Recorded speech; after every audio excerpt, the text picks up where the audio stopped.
Girdik mi? Esselamu Aleyküm ve Rahmetullahi ve Berekatuhu. Kaderlik dünyanın her kaysi çaylardaki Uygur Müslümanları, Uygur tilini anlap düşündüğün kıyırdaşlar, Fidayiler ikranındaki kaderlik görünmeleri. Biz bugünkü Kur'an'ın Nezer programımızdaki 22. sanada şu Kur'an'daki salat, yani biz namaz da düşünüyoruz. Salat kelimesi doğruluk. Ama şu ufkum, Kur'an'ı ufkum doğruluk. Ustaz Kerem Zahir Efendim'den tayarlap kelgen derslerini birlikte müzakere kılımız, tinşeyimiz. Esselamu Aleyküm Ustaz. Kanda havaları yakşabdan tuğdun mu? Ve aleykümselam. Yaxşı Allah'a şükür. Eyetler mübarek olsun. Özlerden olsun. Hemimizin heyti mübarek olsun. Kalan kurbanlıklarımız, ağırlık salih emellerimiz bizni Allah'a tekame yakın kılışka nisip kılsın. Şu burun endi şu Kur'an-ı Kerim'de peygamberde gep yok dedik. Onun onu da Nebi ve Resul dep badep o ders kılgandan keyin nayet yaxşı keyfiyatlar şekillendi etrafımızdan bunu düşüngen kardeşler çıktı. Bugün bizninki hayatımızda nayet mühim bolan biz Parisçiden kelgen namaz toğruluk ama Kur'an'da salat tekrar kenara mezmundaki bir ufkum hem şu. Onu sıra bizge şunu düşündürüp birdi bugün. Demisime bu namazga kadar hem de bu daha edecek gepli var. Hatta şu yer geldik ki eğer atanımız yak anımız yani namaz kılmaydıgan birisi bolup kalsa mesela şunun tamagını yiyişmi haram. Deydiğin adet geldi. Hayatımız şunu yaşadık hem de şu. Şunlaşka bu namaz ne? Bu salat diyen bu ufkum ne? Biz kanda düşünüşümüz gerek. Kur'an'ı Selamun aleyküm. Dünyanın ayakkası yaylarda görmedik kıyırdaşlar. Hemen ki ötüp ketken Kurban Bayramı'nın mübarek olsun. Aleykümselam. Nayeti bir mühim bir kelime üstü toxtalıvatımız salattan ibaret. Kur'an-ı Kerim'de 80 neticede salat kelimesi çıkıyordu. Yani bu salat kelimesini asasen namaz dep tercim kılıklık Kur'an-ı Kerim'de. 80 neticede namaz okuş doğruluk özü ayet var. Onun için bu namaz nahayet bek mühim. Bu dinin asası men hedemez men ekamet salat fakat ekamet din ve men hedemeha fakat hedemet din. Dep aşındaki özü nacık tasvirler bolgan rivayetlerde. Hem de bugün şu salat degeni zade faqat şu namaz mı yoki olmaydi başka bir manası var mı? Bu haqda biraz to'xtalib o'taylik dedik. Allah razı olsun. Namaz salat kelimesiniki Kur'an-ı Kerim'den ben tapqınımga asasen bütünlay şu 80 neçe ayetning hammasini ve başka onun münasebetli ayetlerin hammasini bir quru tekshirib ko'rgandan keyin bu salat kelimesindeki asasen iki xil ma'noga yig'incha qilinganligini topdim. Yani bayqadim ben Kur'an'dan. Birincisi yardım. Yani Kur'an-ı Kerim'deki salat kelimesindeki mutlak köp kısmı yardım manasını ifadelaydı.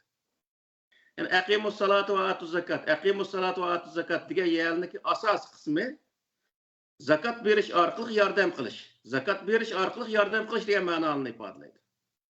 Yani iqtisod jihatdan yardım qilish, hokimiyatga yardım qilish ma'nosida ashundaq o'zi nima boj to'lash o'xshash ashundaq narsalarni tasvirlaydi. Buniki az, yani az bir qismi namozni ifodalaydi. Namoz ifodalaydigan qismi asosan zikri degan ma'no bilan birga keldi. Shuning uchun biz bu yerda buniki yardım degan ma'noni ifodalaydigan qismi qarta bir qancha oyat ustida to'xtalamiz.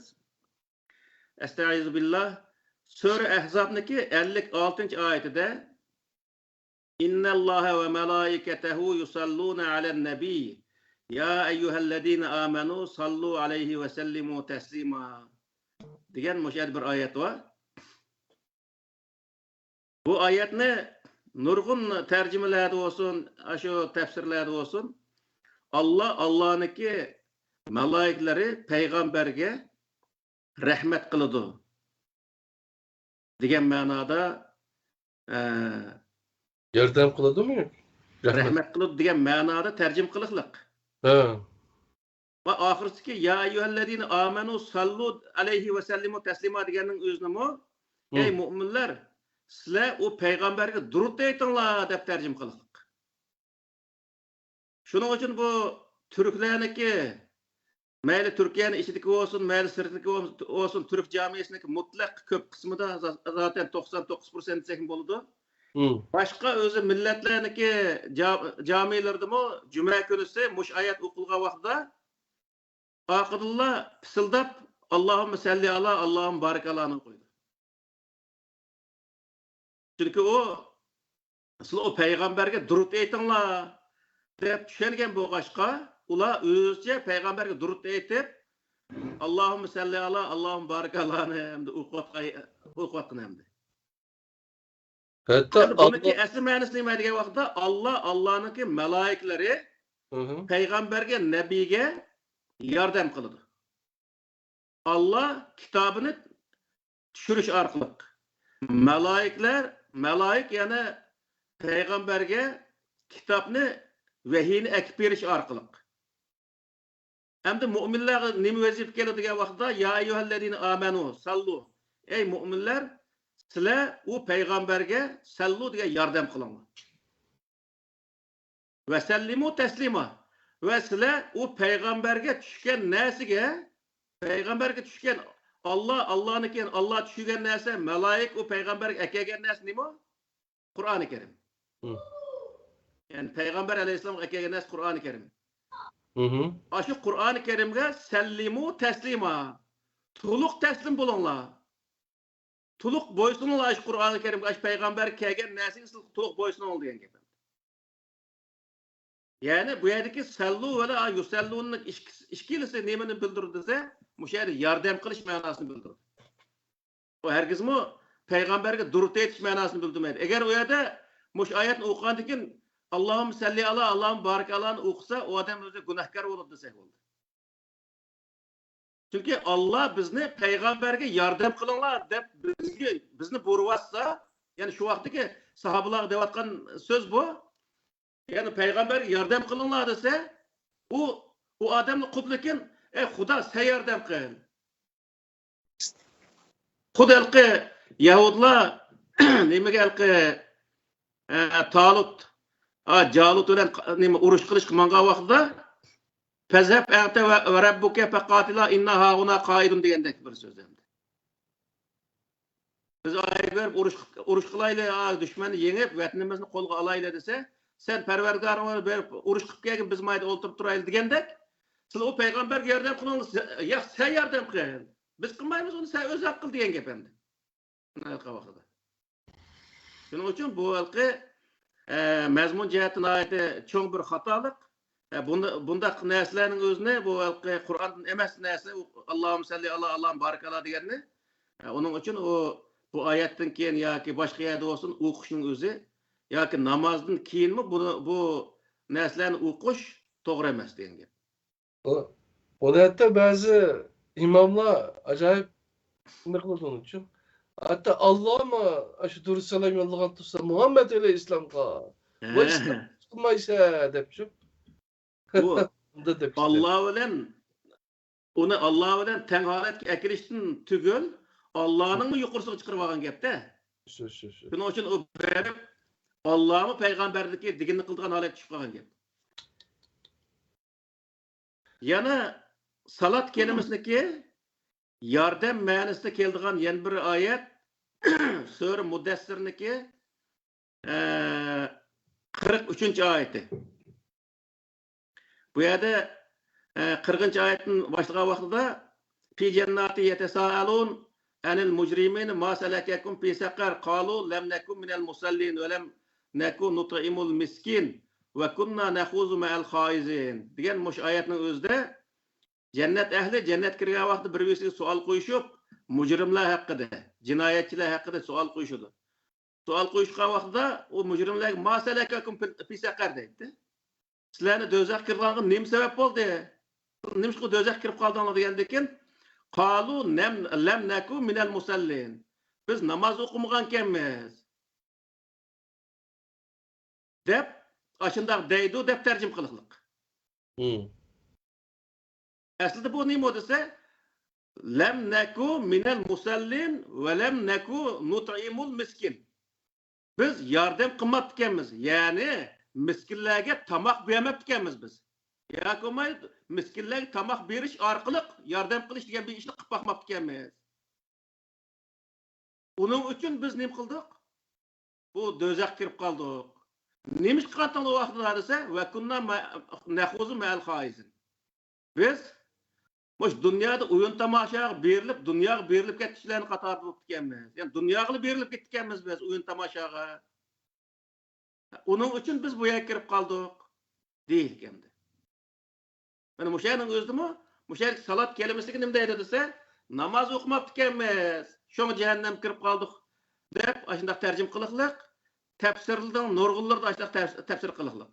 Ammo bu yerdagi lam nakum minal musallinni Alloh taolo nima deydi desa, oxirgi sharisining o'zida, tafsir bayonotning o'zida va lam naku nut'imul miskin va kunna nahuzu ma'al haizin degan ikki jumla bilan bayon qiliqliq. Biz dunyoga berilib ketib, miskinlarga tamoq vermabdi ekanmiz. Miskinlarga yordam qilmabdi ekanmiz. Uning uchun biz nima kirib qoldik? Cehennem kirib qoldik degan gap bo'ldi degan bo'ldi.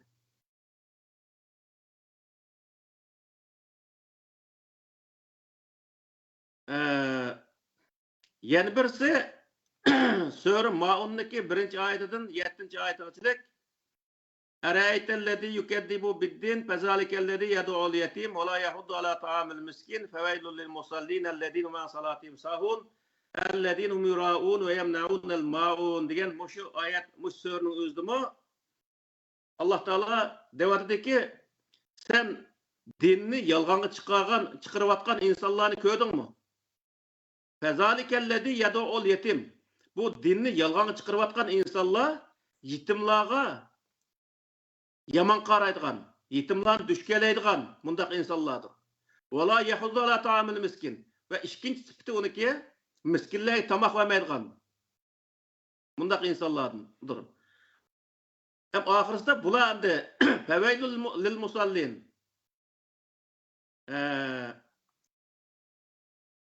Yani bir muncha yordam qiluvchilarniki holiga voy deydi Alloh taolo.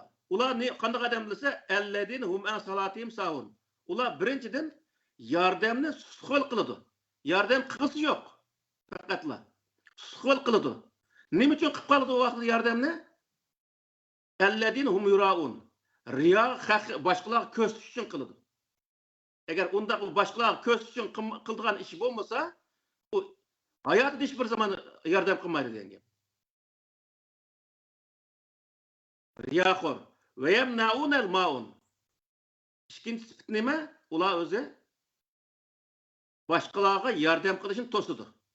Men bundaq o'zi musallin bundaq yordam qiluvchilarniki holigacha voy deydi Alloh taolo. Bu yerdagi musallin namoz o'quvchi emas u.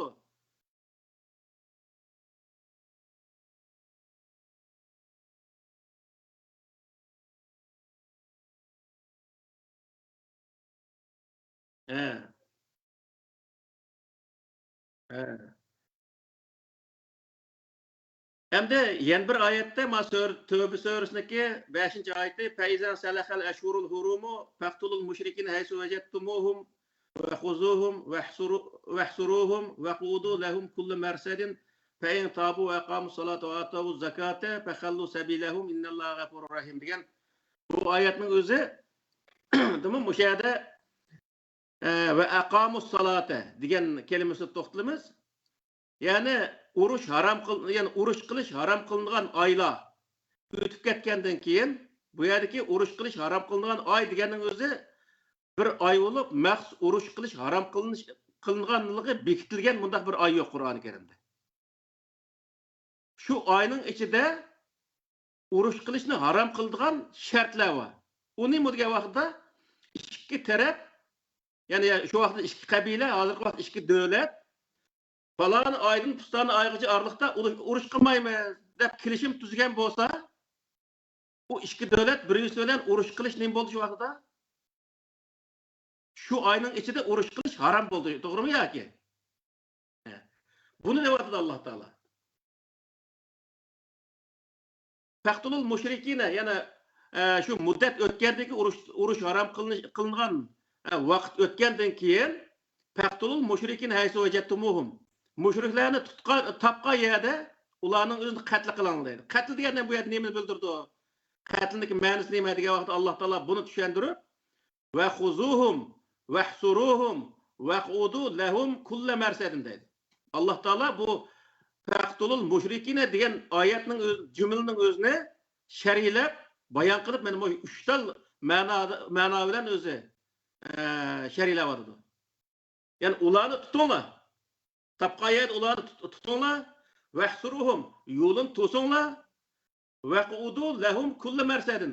Har nuqtalarda ularning o'zini kuzatinglar.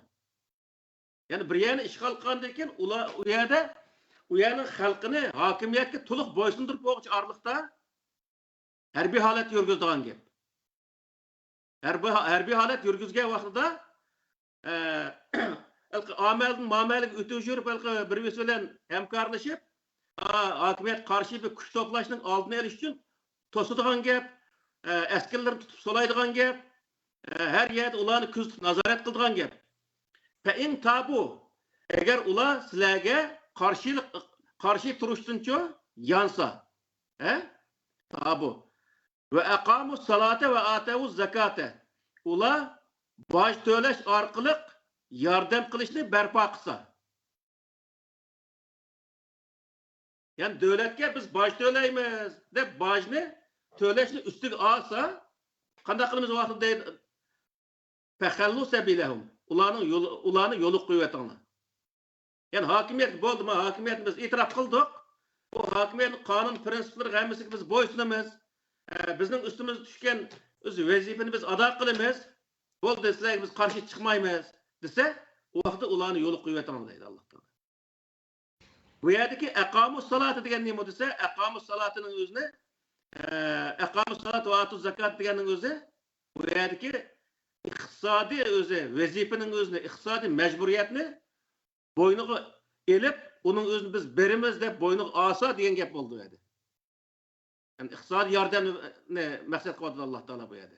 Davlatga bergan iqtisodning o'zini.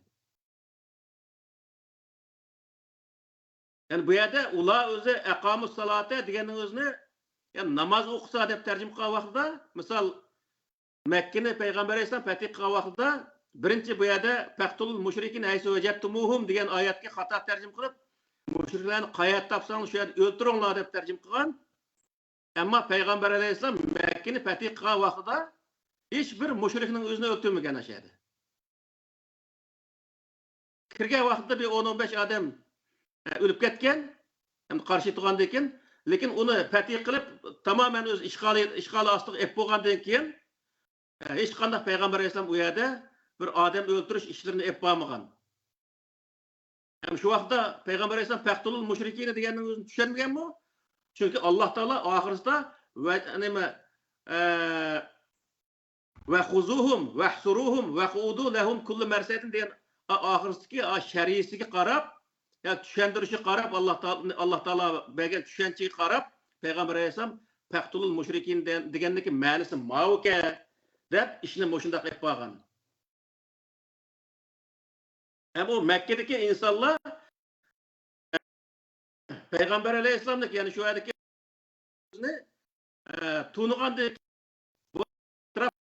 biz boysunumuzun hakimiyetine siniki özü bizim üstümüzde yüklügen vazifenin özüne biz boynumuzu alımız degenden keyin ularning özüne yolu qo'yatgan, hattoki Hunayn urushiga manqa vaqtida Abu Sufyan boshchiligida 2000 odamni askarlikka elib Hunayn urushi qatnashgan. Hunayn urushida nurg'un o'zi talafotga yo'liqib, nurg'un odam qochib ketgan vaqtda Abu Sufyan og'zidan chiqqan gap bosh edi. Ular hattoki Qizil dengizchilik qo'g'lindi degan yeri bor. Bu nimani bildirdi? Abu Sufyan musulmon bo'lmagan degan gap. Faqatla Qur'oni Karim bir oyat bor. Amanna degan nima? Va qalatil arabu amanna qul lam tu'minu valakin qulu aslamna degan oyat bor-da. Ana shu Abu Sufyanlimi aslamna, yani taslim bo'ldik. Biz bo'ynimizni egdik, bosh egdik sizlarga. Bo'ldi, sizlar bilan urush qilmaymiz. Sizning hokimiyatingizni e'tirof qildik. Sizning hokimiyatingiz ostida biz yashaymiz. Endi bizning ustimizga tushgan vazifa bo'lsa, bizga bersanglar shu vazifaning o'zini ado qilamiz. Degan bo'ldi oyatning o'zi. Uning uchun payg'ambar alayhisalom ularning o'zini o'ltirmay qo'yib qo'ygan. Keyin ularni nima deydi? Maoshga bog'lab, muallif qilib deymiz-ku. İslamni qabul qilib qoladigan umidda ularning o'zini shu nimaga muallif qilib deb, shu maoshga bog'lab qilgan. Keyin Hazrat Umarning zamonida u maoshni kesib etgan. Nima ish qilsa, sizlar zaten İslamni qabul qilmagan odam ekansizlar, ondan ko'ra bo'ldi deb nimani kesib etgan shu maoshning o'zini.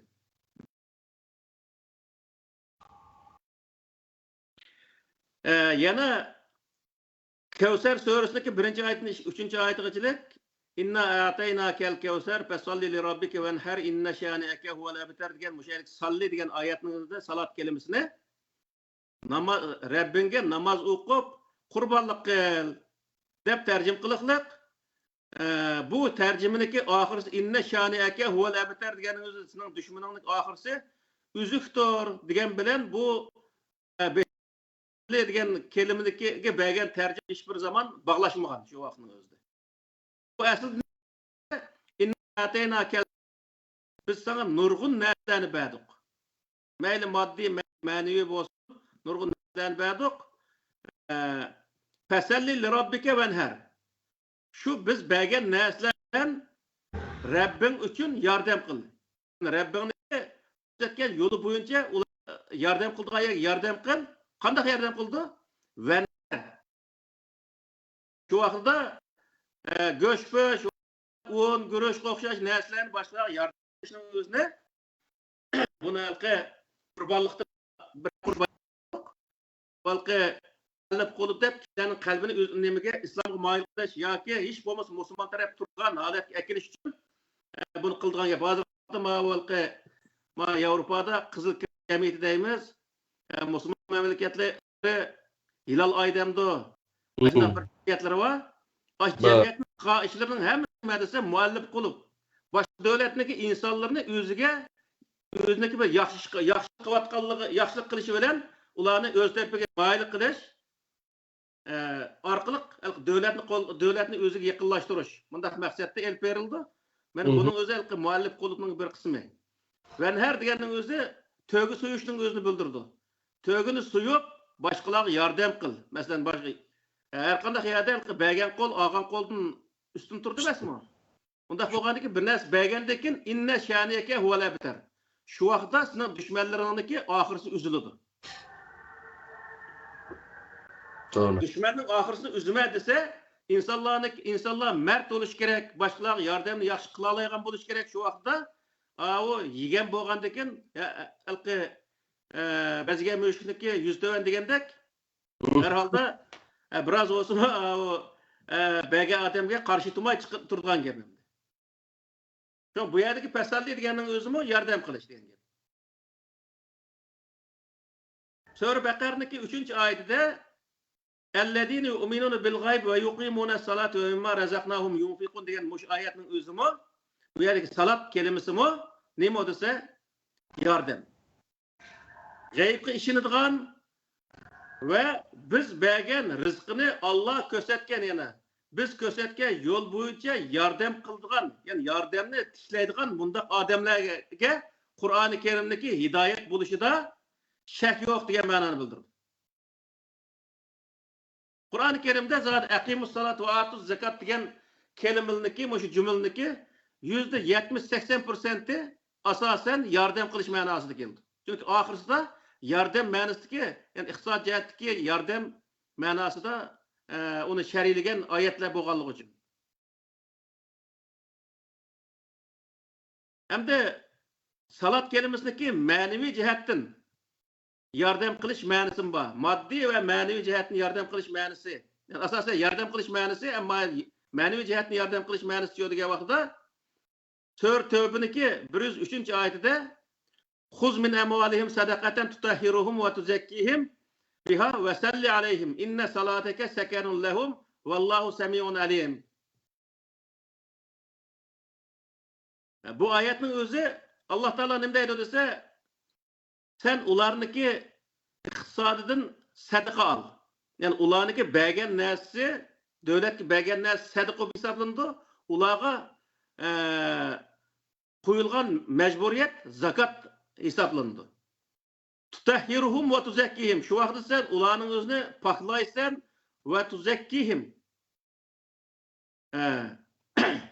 Ve ularning özünü, yani tutahhir degenin öz kalbini ve ularniki iqtisadının özünü paklaysan. O zakat bilen nime? O sadaqa bilen deydi de. Ve salli aleyhim. Ve ularga yordam qil. Yani o başını ep bo'lgandan keyin ularga yordam qil. Qanday yordam qildi vaqtida? İnne salateke sekenun lehum. Sizniki yardımın ularga xotirjamlik bera oladigan bo'lish lozim. Yani devletke xalq başlab turgan insonlar başlab turgandan keyin devletning vazifasi nima endi? Millatniki vazifasi, devletniki uni qo'ygan vazifasini ado qilish, devletniki o'zi qo'ygan bojni joyida ado qilish ekan endi. Shu vaqtda ham devletniki millatga o'zi nima, millatniki nemisalqi devletning oldigan haqqi yo'q degan vaqtda devlet uningga xotirjamlik beradi degan. Xotirjamlik degan nima degan vaqtda uniki iqtisodiga kapolatlik qiladi, hayotiga kapolatlik qiladi, haq-huquqlarga kapolatlik qiladi. Yani mushuniga kapolatlik qilib, o insonning o'zini sakanun bu yerda xotirjamlikka erishtiradi. Devletning vazifasi bu. Xalqning vazifasi devletning qonuniga bo'ysunish va devlet qo'ygan bojni joyida o'rindash. Bu ikki vazifani ustiga oladi, buni ado qiladi. Buni ado qilgan xalqniki devletdan olgan haqqi yo'q degan vaqtda hozirgi sakanun deganning o'zi moddiy va ma'naviy jihatdan, haq-huquq jihatdan, har jihatdan xotirjamlikka erishish. Yani devlet qurolini butunlay xotirjamlikka erishtirish. Yani bunun özünü Allah Teala ne qo'ydi demdi.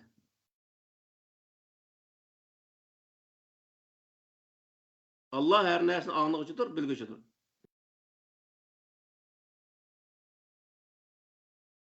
Yani Sura Tövbiniki 84-oyatida "Wala tusalli ala ahadin minhum mata abadan ve la taqum ala qabrihi innahum kafaru billahi ve rasulihi ve matu ve hum fasiqun." "Ve la tusalli ala ahadin minhum mata abadan." Ulardan, yani bu münafıklar hakkında düşken bir ayetken, bu münafıkların içinden ölgenlerine sen dua kılma. Dua deganni ma'naviy jihatdagi bir yordam hamdi. Wala taqum ala qabrihi. Va sen ularni qabrisining ustidan turma. Ya'ni ularni o'lsa, o qabristonlik berib dafn qilgan ishlarni qilishma. Innahum nimishqa degan vaqtda innahum kafaru billahi va rasulihi. Chunki ular Allah'a ve Allah'ın elçisiga kafir oldu ve matu ve hum fasiqun. Ular o'zi buzg'unchilik holatida o'lib ketdi. Musulmonlarning ichida buzg'unchilik qilib yoki o'ziniki yashagan yerlarda ish qilib buzg'unchilik qilib islom qarshi harakat qilish bilan o'lib ketganligi uchun ularni qabrisiga berib, ularni dafn ishlari qatnashadigan, ularga duo qiladigan ishlarni qilma degan gap. Bu Mescid-i Zirar to'g'riliq oyat emasmi? Şu to'g'riliq. Mescid-i Zirarni shu zaten munofiqlar barpo qilgan qo'y. Yani Ankabutniki, Sura Ankabutniki 45-oyatida "Utlu ma uhiya ilayka minal kitab ve aqimis salat inna salataka tenha anil fahsha'i vel munkar ve la zikrullahi ekber vallahu ya'lem ma tasnaun" degan moş oyatning o'zidimi? Ularga kitobdan sana vahiy qilingan narsaning o'zini o'qib ve akimis salah ve salatның özünü berpa kıl. Bu yer salatını berpa kılış, kandak berpa kıldığını dese, inne salateke tenha enil fehşai vel munker. Şimdi bu yerde kıldığın salatın kişilerini yaman işlerden tuğsun. Kişilerini yaman iş, munker, yani özü kişiler onun yamanlığını tuğlayamaydıgan işlerini tuğuntuş arkalık, kişilerini yaman işlerini tuğsup kılış arkalık ular yardım kılış. Bu yerdeki neyse. Yani bu yerde namaz yaman işlerini tuğsu demez. Bu yerdeki namaz, bu yerde salat kelimesi nemin ifade edilse, yaman işten tuğsuş, munker olan kişiler onun yamanlığını bilemeyivatkan işlerini yamanlığını bildiriş arkalık onun tuğsup kılışının özüne bu yerde Allah Teala salat dep bayan kılgan. Ve la zikrullahi ekber ve Allah'ın nasihati nayet katlı bir nasidir. Aşağıda Allah Teala'nın ayetlerine nakli keltiriş arkalık onunki mahiyetini düşendirip o işindeki hatalığını bayan kılış arkalık insanlara yardım kılış manası da vardı. Vallahu ya'lemu ma tasnaun. Allah sizlarning qilayotgan ishlaringizni bilib turadi. Yani bu yerdeki mush yuqorqi oyatlarning hammasi asosan moddiy va ma'naviy jihatdan yordam qilish ma'nosini ifodalaydi. Yani salat kelimasining bir ma'nosi yordam qilish. Tamam. Hamda ikkinchi ma'nosi degan vaqtda ikkinchi ma'nosi namoz.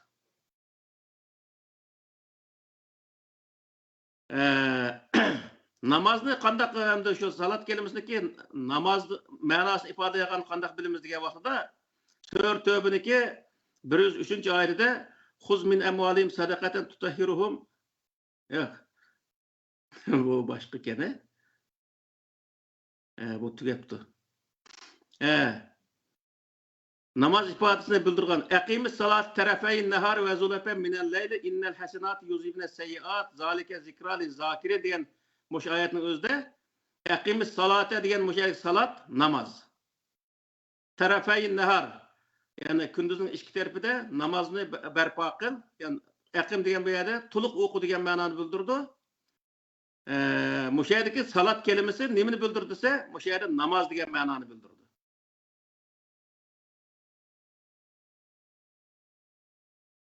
Hem bunun vakti namazdaki vaktlerin tuğuştuğu vaxtda ayetini qaytı keltirimiz yana.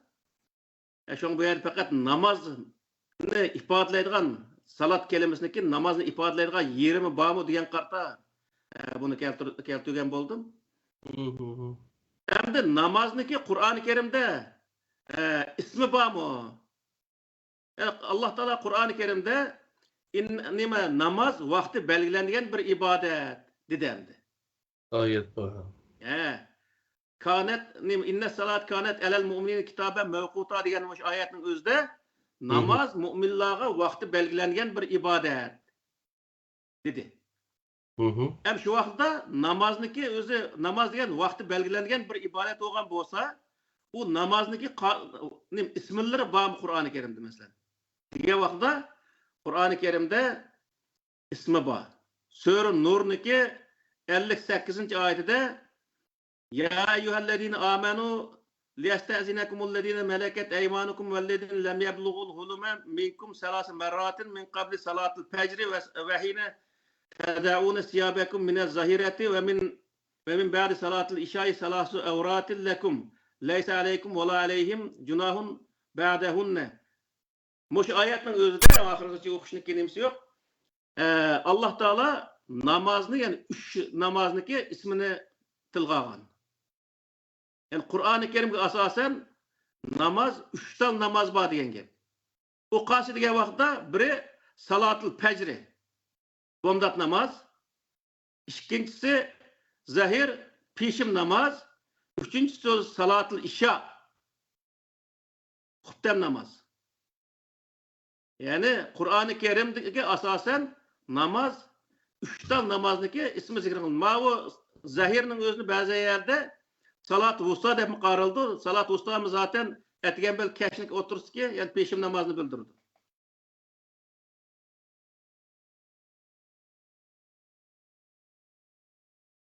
Yani Kur'an'a asasen namaz 3 degan gap. Bomdat, pişim, xuftem. Qolgan o'zi Sham asrniki qanday paydo bo'lib qolganligini shu keyingi nimalda uni bayon qilamiz inshaalloh.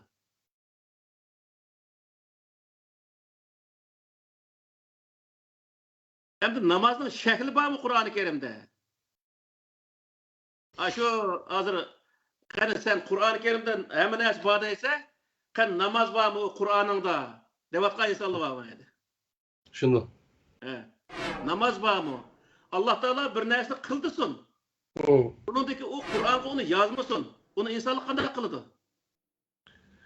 Yeni birisi gibi namaz degan şu Muhammed Aleyhisselam olan bir perz olan, onun ümmetiyle perz olan narsa emas ku. Elbette. Zaten burundan tartib var bu namaz.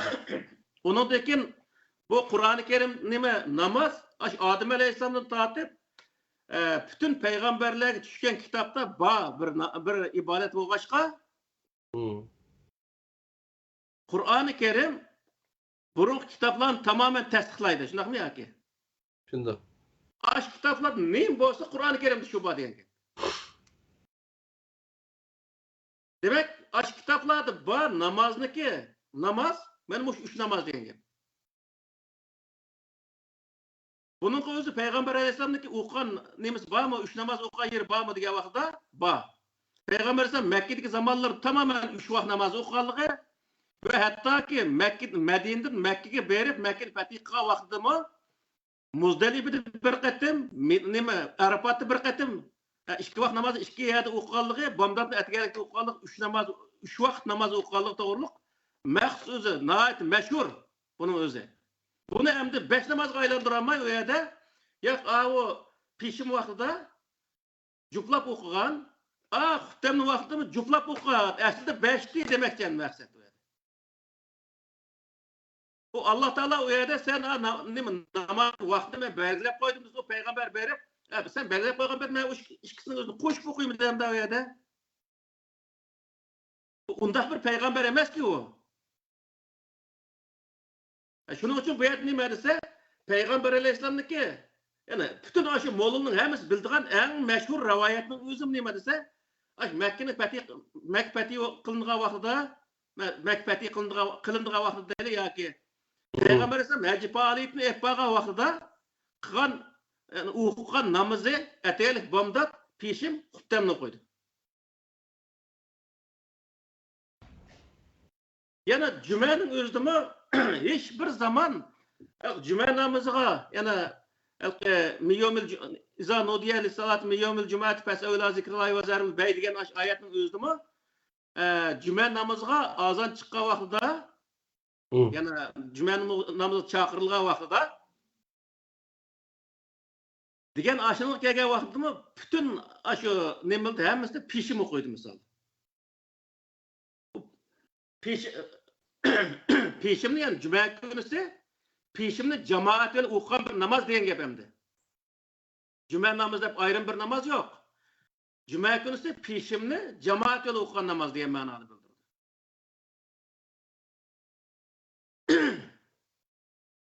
Hech bir zaman azroq vaqtini ketib ketdim, asrning o'zini juma kunisi jamoatdan o'qiydi deb asrni o'qib baqqan bir yer yo'q. Hech bir yerda.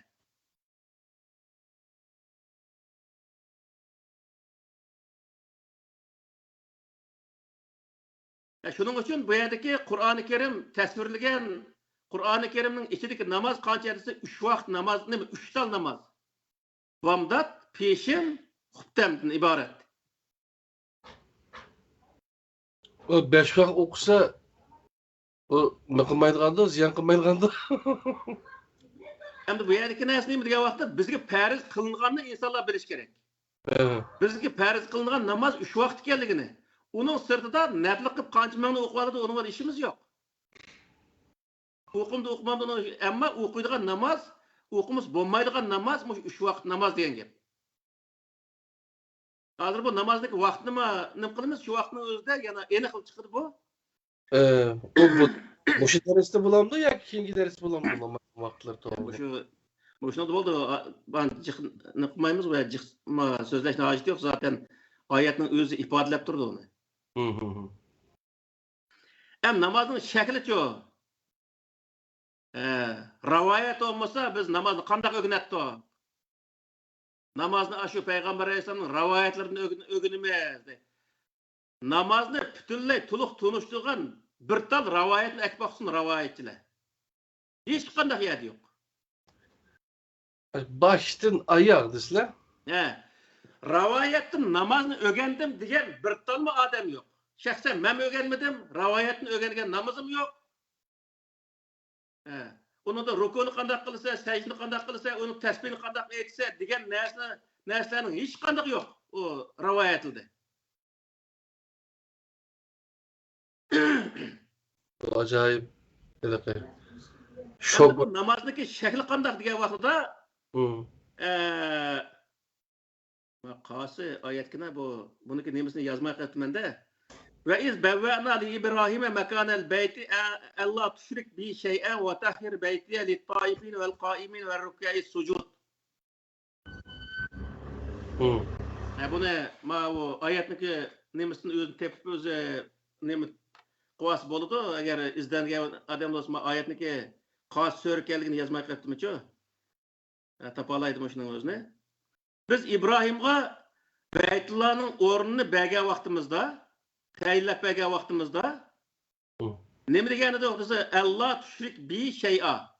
Menga hech qanday narsani sherik keltirma. Va tahhir baytiya lit-taifina. Va meniki, ya'ni men uchun sağan, menga ibodat qilish uchun sağan uyning o'zini tavob qiluvchilarga val qaimina va qiyomda turuvchilarga va rukkai va ruku qiluvchilarga va sajda qiluvchilarga pokiz tut. Bunun için butuna kirib oldigan hokazo ishlarni qilma degan gap. To'rt turlik narsa chiqdi. Ruku, sajda, nima?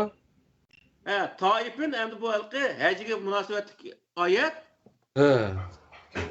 Ammo qaimin va rukkai sujud deganning o'zi uchchi degan vaqtda namozga munosabatli kelimalar. Yani namaz nemadan iboratga degan vaqtda qiyam, ruku, sujuddan iboratga degan gap bo'ldi.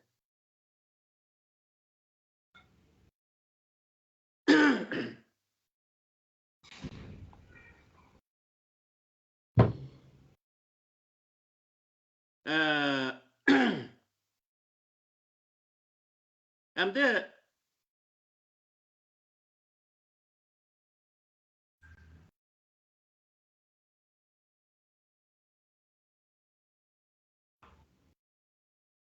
rukkai sujud ma o nimaniki inna salat kanat alal mu'min kitaben mevquta. Mana bayda deydigan oyatga ma oxirisi yozib o'tdim. Fa iza qazaytumus salati fazkurullaha qiyamen ve qu'udan ve ala junubihim fa iza ma'anantum fa aqimus salat inna salat kanat alal mu'min kitaben mevquta degani, yani namaz insonlarga vaqt belgilangan bir ibodat tayinlandi degan gap endi. Muqim vaqti bor degan gap.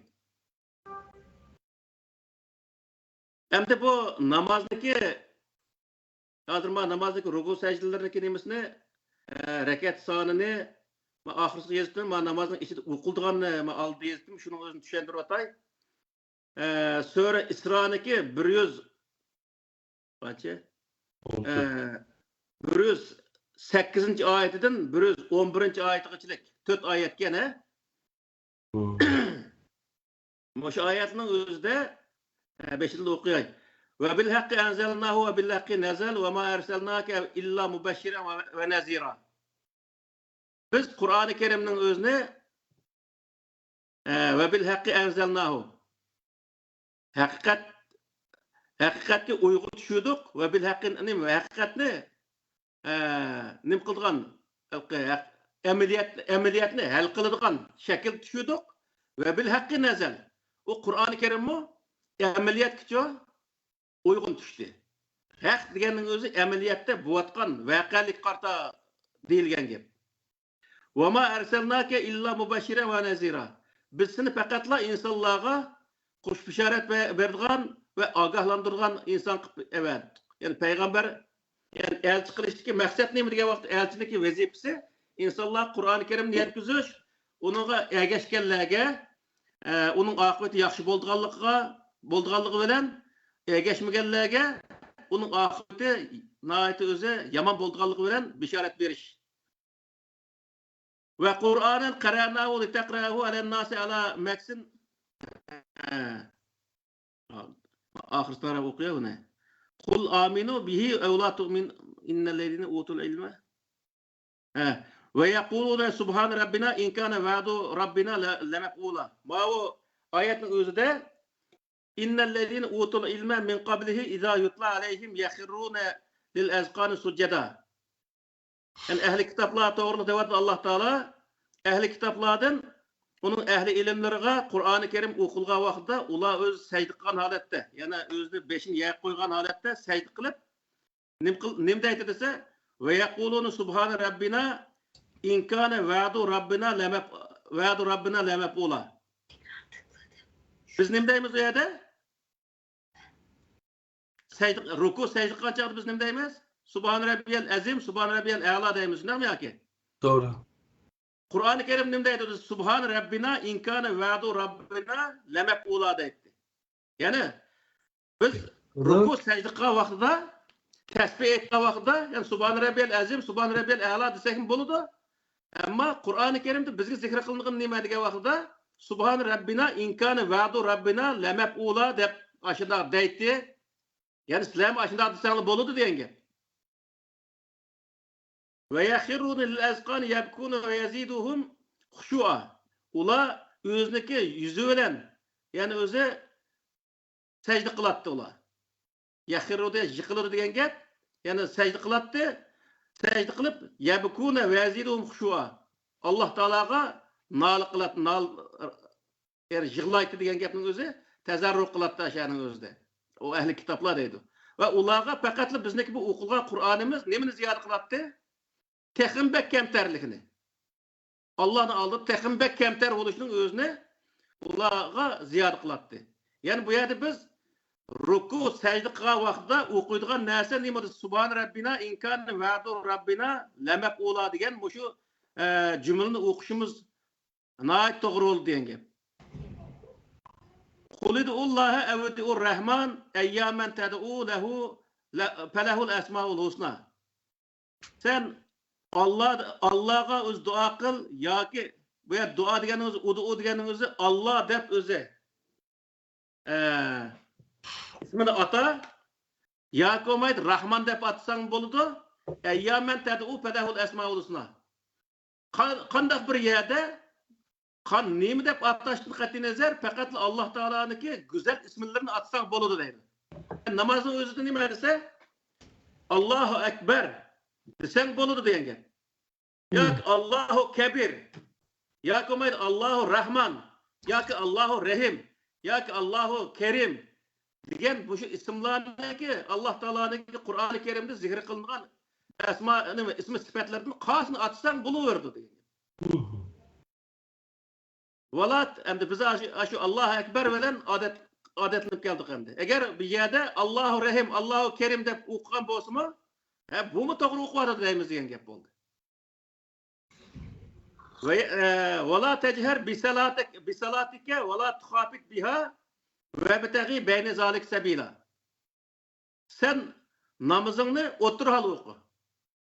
Yani avazını behmet yukarı çıkarıvatmay, Behmi töven qilmay, o'tirhal darajada ovozini chiqarib o'qi. Makamanda qandaq bir rivoyatda namozni bu qadar tafsil tushuntirgan bir rivoyat var misol. Hech qanday bir yer yo'q.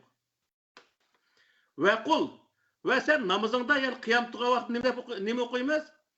Elhamdulillahillazi lam yattakhiz waladan wa lam yakul lahu sharikun fil mulki wa lam yakul lahu waliyyun min az-zulli. Muş ayetini oku deydi. Okup ve kebbirhu tekbira. Allah Teala tekbir et Allahu Ekber deyip ruku ve secdeki badeydi.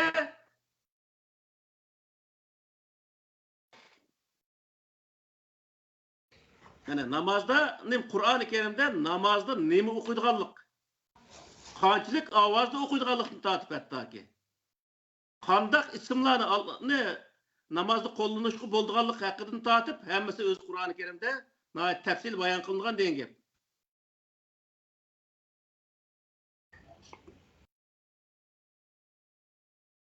Endi namozniki rakat soni bormi? Bana birinchi qatim YouTube'ga so'zlagan vaqtimda namozning rakat soni bormi? Qani sen aşı namozning hamma narsa Qur'onda bor debsa, aş Qur'onning o'zida qani aşı nimang namozning rakat sonimi deb ashundaq o'zi bir nimani evatibdi menga-chu bilsa. Qani o'qidim men deb doktorlik olgan narsa ekan texo. Yüzüyçe qattiq janglar qilib ketadi-chu. He. Uning kitobida o'qimaydi. Bu Qur'onda so'zlaymiz degandekinlar jini tutib ketadi-da.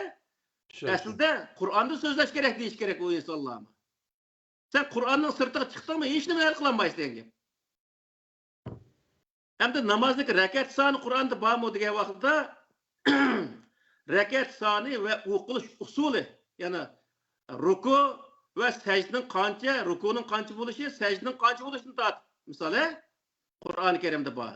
Bu o'zi Sur Niso'niki 101-oyatidan 103-oyatigacha oralikda. Sur Niso'ning 101'dan 103'gacha. He.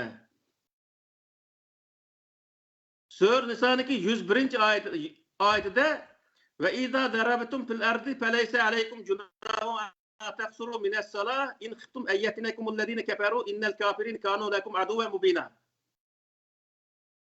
Sizlar safarga chiqqan vaqtida namozni qisqarsanlar sizlarga gunoh bo'lmaydi. In khiftum ayyatinakumul ladina kafaru. Qandaq shart asib namozni qisqartimiz?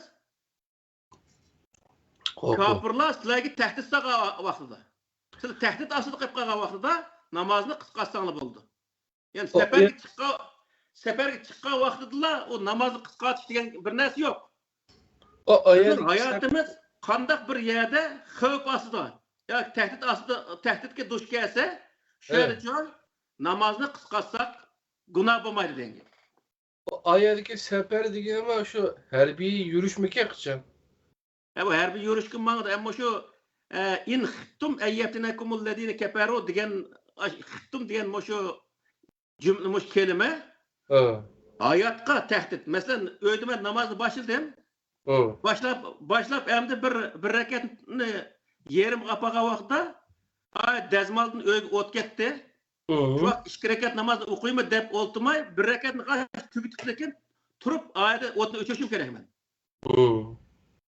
Misal yoki dengizning bo'yida namozni o'qiyotman, u yer tsunami keldi. Shu vaqtda oyda bir rakatni tugitib qolgan vaqtda 2 rakatni o'qisam o'limman u yerda. Bu vaqtning o'zi darhol bir rakatni o'qib o'zimni qutqizishim kerak u yerda. Mushunga o'xshash misol yoki men bu yerda namoz o'qiyotgan bo'lsak, yirtqich hayvonni biz yugurib kelyapti, namozniki yerini tugatgan vaqtda bu yerda ko'zimizni qirdi qarasak, ishtiga chiqqan namozni tugatib ketishimiz kerak bu yerda. Ya daraxt chiqarishimiz kerak. Misolda mushunga o'xshash misol hayotimiz xatarga yo'liqish oldida qolgan shart ostida namozni qisqartish gunoh bo'lmaydi. Bizi so'rabdi-ekan haligi ustozimcha. Ya ustoz, shu namoz tog'ning eng cho'qqisiga bir qiyoq bir yerga chiqib olsak, aşağıda namozning vaqti bo'lib qolibdi. Secde qilsak, ya ruku qilib olsak, uzilib tushib ketamiz yerga. Aşağıda namozni qanday o'qiymiz deb so'rayotganda, so'radi kelqidam anamning 5-10 minut yedi deb javob berdik. Demiş kılısı namazına vakti hep kalkınca dedi. Ama Allah'tan diyeceğim ya da şu değil mi? İnnel kafirin kanu lekum aduwwan mubina. Çünkü kafirler sizler için upuçuk düşmende. Demek ki bu yerde namazını xatar ostida qilib qolgan vaqtda, hayotimiz tahdidga uchrash ehtimoli bo'lgan shart ostida namozni qisqartib o'qisak bo'ladi ekan. Bu Qur'oni Karimdagi bu oyatga asosan endi namoz qancha rakat endi shu vaqtda? Degan vaqtda Sur Niso'niki 102-oyatida ve iza kunta fihim fa aqamta lahumus salata faltaqum ta'ifatun minhum معك وليأخذوا أسلحتهم فَاِذَا سَجَدُوا فَلْيَكُونُوا مِنْ وَرَائِكُمْ وَلْتَأْتِ طَائِفَةٌ أُخْرَى لَمْ يُصَلُّوا فَلْيُصَلُّوا مَعَكَ وَلْيَأْخُذُوا حِذْرَهُمْ وَأَسْلِحَتَهُمْ وَدَّ الَّذِينَ كَفَرُوا لَوْ تَغْفُلُوا عَنْ أَسْلِحَتِكُمْ وَأَمْتِعَتِكُمْ. Yama uzun ki bu. Tercüme kılayım. Sen ulanın içinde boğan vaxtıda. Sen ulanın içinde boğan vaxtıda, arasında boğan vaxtıda فَاَقَمْتَ لَهُمُ الصَّلَاةَ namaz okumakçı bolsan فَلْتَقُمْ تَائِفَةٌ مِنْهُمْ مَعَكَ senin öyle boğan şu cemaatin içinden bir grubu insanlar yani 50 adam bir mangan bolsa 25'i diyen gep mana şu vaxtda. Yerimi yoki yani bir cemaat senin öyle birge namaz tutsun. Vel ya'khuzu aslihatahum. Ular o'ziniki qurollarının o'zini olgan holat tutsin. Yani qurollik ma'amdalqi urush vaqtidagi so'z nima bo'g'ashqa qurollik deydi endi. Fa iza sajadu falyakunu min waraikum. Ular sajda qilib bo'lgandan keyin falyakunu min waraikum. U sajda qilgan yana namozniki bir rakatni o'qigan insonlar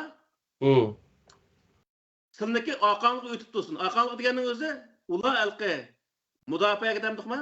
Keyingi darajat mudofaaga ular o'tib tursin degan gap, ha? Va ta'ti toifatun ukhra lam yusallu fal yusallu. Va yana bir namoz o'qigan guruh kelib, sening bilan bir fal yusallu ma'ak, sening bilan birga namozni o'qisin. Yana bir rakatni-chi? Namozni o'qimagan yana bir guruh kelib o'qisin. Bu yerda qanday bo'ldi endi? İmam bu yerda 2 rakat namoz o'qigan bo'ldi. Ama ergeçkerler bir reketin okugan bo'ldi. O imam bilan birga namoz o'qiganlar oldingi guruh bir rakat namozni o'qib, u imom nima oxirga chekinib, u mudofaaga o'tgan bo'ldi. Mudofaa turgan ikkinchi guruh kelib, yana bir rakatni o'qigan bo'ldi. Ya'ni bu yerda namozni qisqartgan insonlar jamoat namozni qisqartgan bo'ldi bir rakatga. İmam degan vaqtda imom 2 rakat o'qigan bo'ldi. İmam aqamta deganning o'zidan yani to'liq o'qigan bo'ldi. Şu vaqtda namoz qancha rakatga? 2 mi? 2 rakatga. Uni qisqartsak-chi, 1 rakat qisqartganmiz. Qisqartgan vaqt qanday shart asosida qisqartganmiz degan vaqtda hayotimiz tahdid ostida bo'lgan vaqtda uni qisqartsak bo'ldi degan gap. Doğru.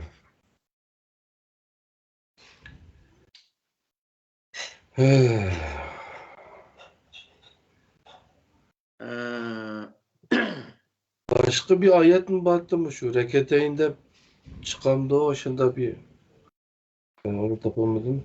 Ya reketeyn deganni ko'rmadim, hem de belki bo'lishi mumkin, lekin aslında ushratdim, ammo shu oyatning o'zida to'liq namozniki 2 rakat ekanligi.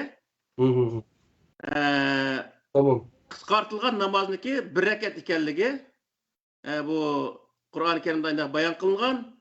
Tamam. Hem bu haqda rivoyatlar bormi? Degan vaqtda bu haqda rivoyatlar bor yana.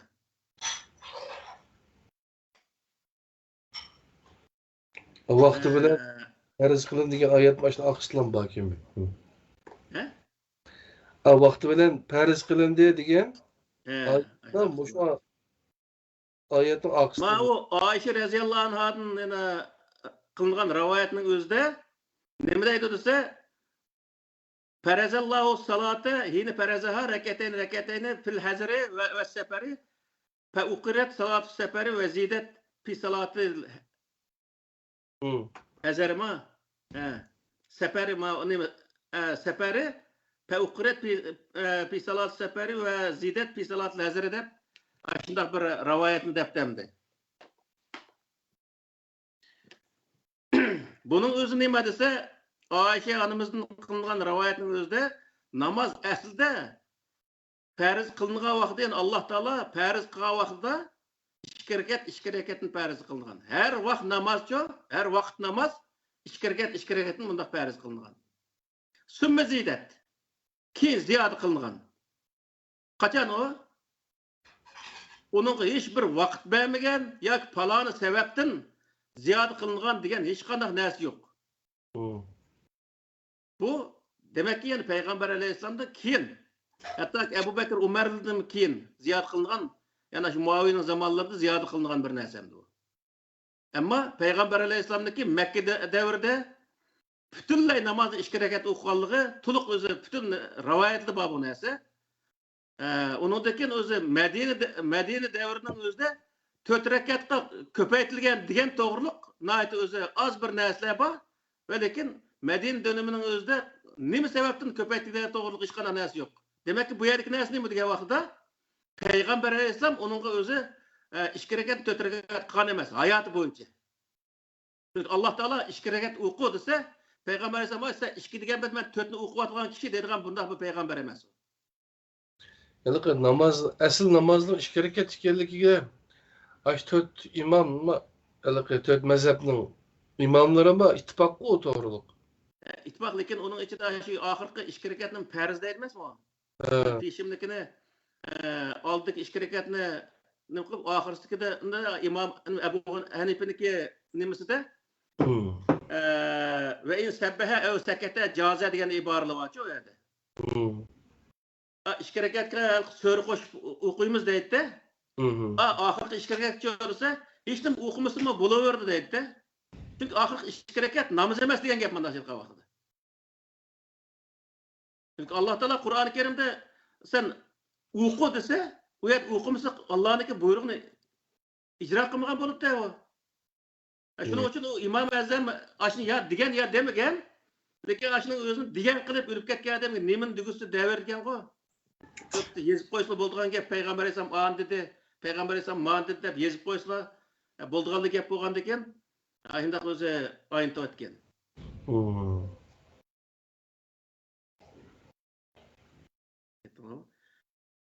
Endi namozniki o'qilish, ya'ni ruku, sajda ahvolini o'zini shu Sur Niso'niki 103-oyatida فَإِذَا قَضَيْتُمُ الصَّلَاةَ فَاذْكُرُوا اللَّهَ قِيَامًا وَقُعُودًا وَعَلَى جُنُوبِهِمْ فَإِذَا مَأْنَنْتُمْ فَأَقِيمُوا الصَّلَاةَ إِنَّ الصَّلَاةَ كَانَتْ عَلَى الْمُؤْمِنِينَ كِتَابًا مَوْقُوتًا degan bu oyatda bayon qilinadi.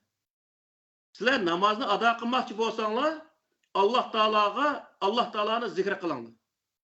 O'rtugan holatda, o'ltugan holatda ve ala junubihim ve yenilchi bo'lgan holatda, shundaymi? Bunun o'zi nima degan bo'ldi desa, o'rtugan holatda Allah Teala'nı zikr qiling degan nima degan bo'ldi? Biz qiyam turgan vaqtida, masalan, Allohu akbar deymiz, shundaymi? Bu zikri bu. Endi qiyam turib bo'lgan vaqtni o'zi nima deymiz degan vaqtda yuqoridagi Sura Isro'niki 111-oyatidagi Elhamdülillahillazi lem yettehiz veleden ve lem yekun lehu şerikun fil mulki degan osh oyatni o'qiysa deydi Alloh taolo. Biz uni o'rniga nima o'qiyapmiz? Sura Fatihani o'qiyapmiz. Bu oyatning maqsadi nima qiladi? Maqsad nima degan vaqtda Alloh taoloniki bir va barlig'ini tunishtiradigan va nasihat xarakterlik mundaq nima oyatni o'qi degan gap. Tabbat surasiga o'xshash masalan Abu Lahab yo'qolsin degan o'xshash. Mundaq surani Allohu akbar deb sajda qilish bu unchalik nima emas degan gap. Shunaqki Fir'avnniki Bani Isroilni o'ltirganlik, qiynalganlik jihatdagi oyatni o'qib, undan keyin o'z namoz o'qish, namozda namozlik talabiga undaq nima to'g'ri uyg'un emas degan gap. Ma oyatni o'qisang bo'lmaydi deganlik emas. Lekin Alloh taolo Qur'oni Karimda tunishtirgan oyatga asosan, ya'ni elhamdülillahillazi lem yettehiz veleden ve lem yekun lehu şerikun fil mulki ve lem yekun lehu veliyyun minez-zulli degan mush oyatga asosan, ya'ni Alloh taoloniki bor va birlikligini tushuntiradigan, koinotni tushuntiradigan, misolda Alloh taoloning qudratini tushuntiradigan, Alloh taoloning ahkomlarini, tavsiya, nasihatlarini tushuntiradigan mundaq o'zi oyatni o'qi degan gap. Shuning uchun biz Sura Fatihani o'qisak, uni da bo'laveradi degan gap. Endi bu yerda qiyam turgan vaqtda Allohu akbar deymiz. Endi ruku, masalan, bir qatim ruku qilamiz, uning uchun rukuning o'zidan bir qatim Allohu akbar deymiz. Endi sajda qanday o'zi sajda nimiz ikki secde kılımız ya ki ikki qatim secde kıl degan ayet barmı? Deydi nurg'un odamlar. Mushadiki qu'udan degan kelimenin o'zi o'ltirish degan gap. O'ltirish degan nima degan vaqtda ikki sajda bo'lgan vaqtda o'tirdi bir o'ltirish bor. Secde qilamiz Allohu akbar deb subhan robbiyal a'la deb 3 qatim deb bo'lgandan keyin Allohu akbar deb beshimizni ko'taramiz. Yani Allahu Ekber diş arlıqdıca bir tesbih miktarı yani Allahu Ekber deb turup yani Allahu Ekber deb yengişki arlıqda şeyde birkaç sekund ötüdü şu arlıqның özü ne modise qu'ud o'ltirish degan gap. Ama Kur'an-ı Kerim'de ahirki yani namaz tugagan vaqtdagi o'ltirish uni tashahhud deydi ku. Bu tashahhud farz emas degan gap. Kur'an-ı Kerim men şu o'ltirishni, ruku qilishni, sajda qilishni orliqda yana qiyam turgan chaqda elhamdulillahillazi lam yattakhiz waladan degan o'xshashda yoki sura Fatiha bir oyatni o'qishni mushuning hammasining o'zini Alloh taolo farz dedimi?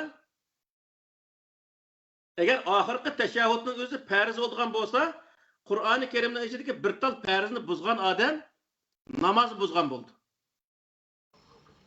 Hem de yukarı ayetinin de dediyse ular bir secde qilib bo'lgandan keyin oqi yenib, oqi chekinib, o burunqlan oqi chekinsin, o'qimaganlik kelib o'qisin deydi. Hem bular secde qilib bo'lib, ular tashahhudda o'tirib, undan keyin oqi yasin demedi, shundaymi yoki? Secde qilib bo'ldimi? Namaz tugudi degan gap.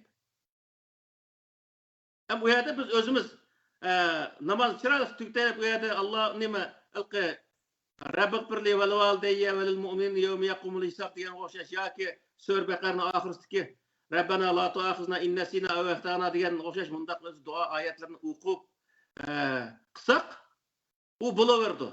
Lekin ashuni o'qishning hech birisi farz emas degan gap. Biz bu yer Qur'onni nima deydi desa qiyamda turish.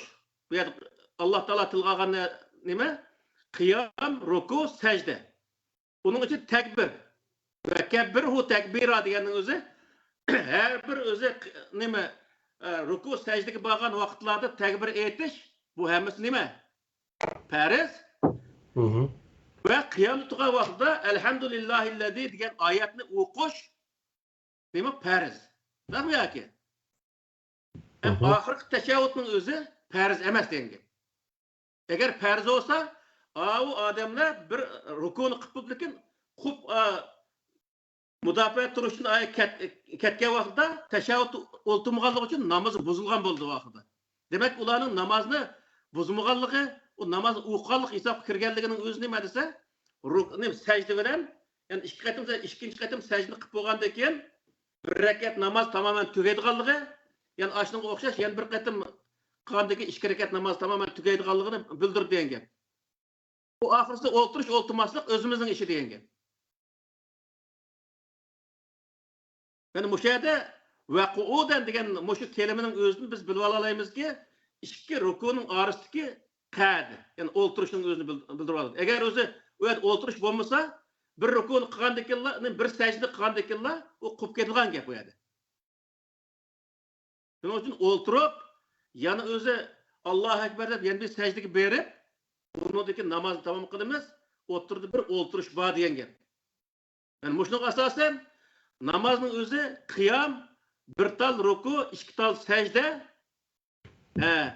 Yana o'zi o'nimiz turgan yoki ruku sajdaga borgan vaqtda Allohu akbar deyish, undan keyin o'zi Sura Fatiha hozirgi vaqtda umumlashib ketdi, ashning o'zini o'xshash shu hozirgi elhamdulillahillazi lam yattakhiz waladan degan nim bilan Sura Fatihani o'qish, buning hammasi nima desa, bu farz degan gap. Aş farzlarning qaysi birisi buzilsa, o vaqt namoz buzildi degan gap.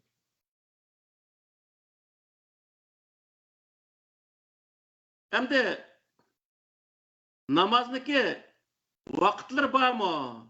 Qur'onning namozning vaqti bormi deb baqaqini deb aytayotgan insonlar bor-da. namazın vaktini bildiriş için Cibril aleyhisselam atayın düşüp Peygamber aleyhisselam o namazın vaktini ögütüp çıkıp ketkenmiş. Ama Kur'an-ı Kerim'de faqatlı Peygamber aleyhisselam Cibril ile fakat iki katını uçraşkanlık hakkında ayet var. Ya bula şu bir ömrüne doktorluk ünvanı namaz sadece. O Kur'an-ı Kerim'de namaz yok. Namazın vakti yok. Rekat sani yok. Eti değiştirdim. Ağandakla biz kılmak için. Doğru. Acayip bir mana. Okuyatkan nesi, bular namaz özündüğün nesi, neymi diye vakta benim avu. Hidayet Şervakay diyen kitabın özündü bular. İçim pek ağrıydı ya. Bunu avu ikinci katımda ne kılımız? Ama namazdaki vakti ne? Diye vakti iki tane ayet var Kur'an-ı Kerim'de. Birincisi Sure Hud'niki 114. ayette Eqimis salati tarafeyn nehar ve zulhefen minel leyl innel hasenat yuzibne seyyiat zalik zikra lizakirin diyen ayet. Namazını gündüzdeki iki terpi de oku. İki terpini Allah Teala kandak düşendir bu yerde. Ve zulhefen minel leyl de düşendir oldu. Keçigi yakın boğan taraf.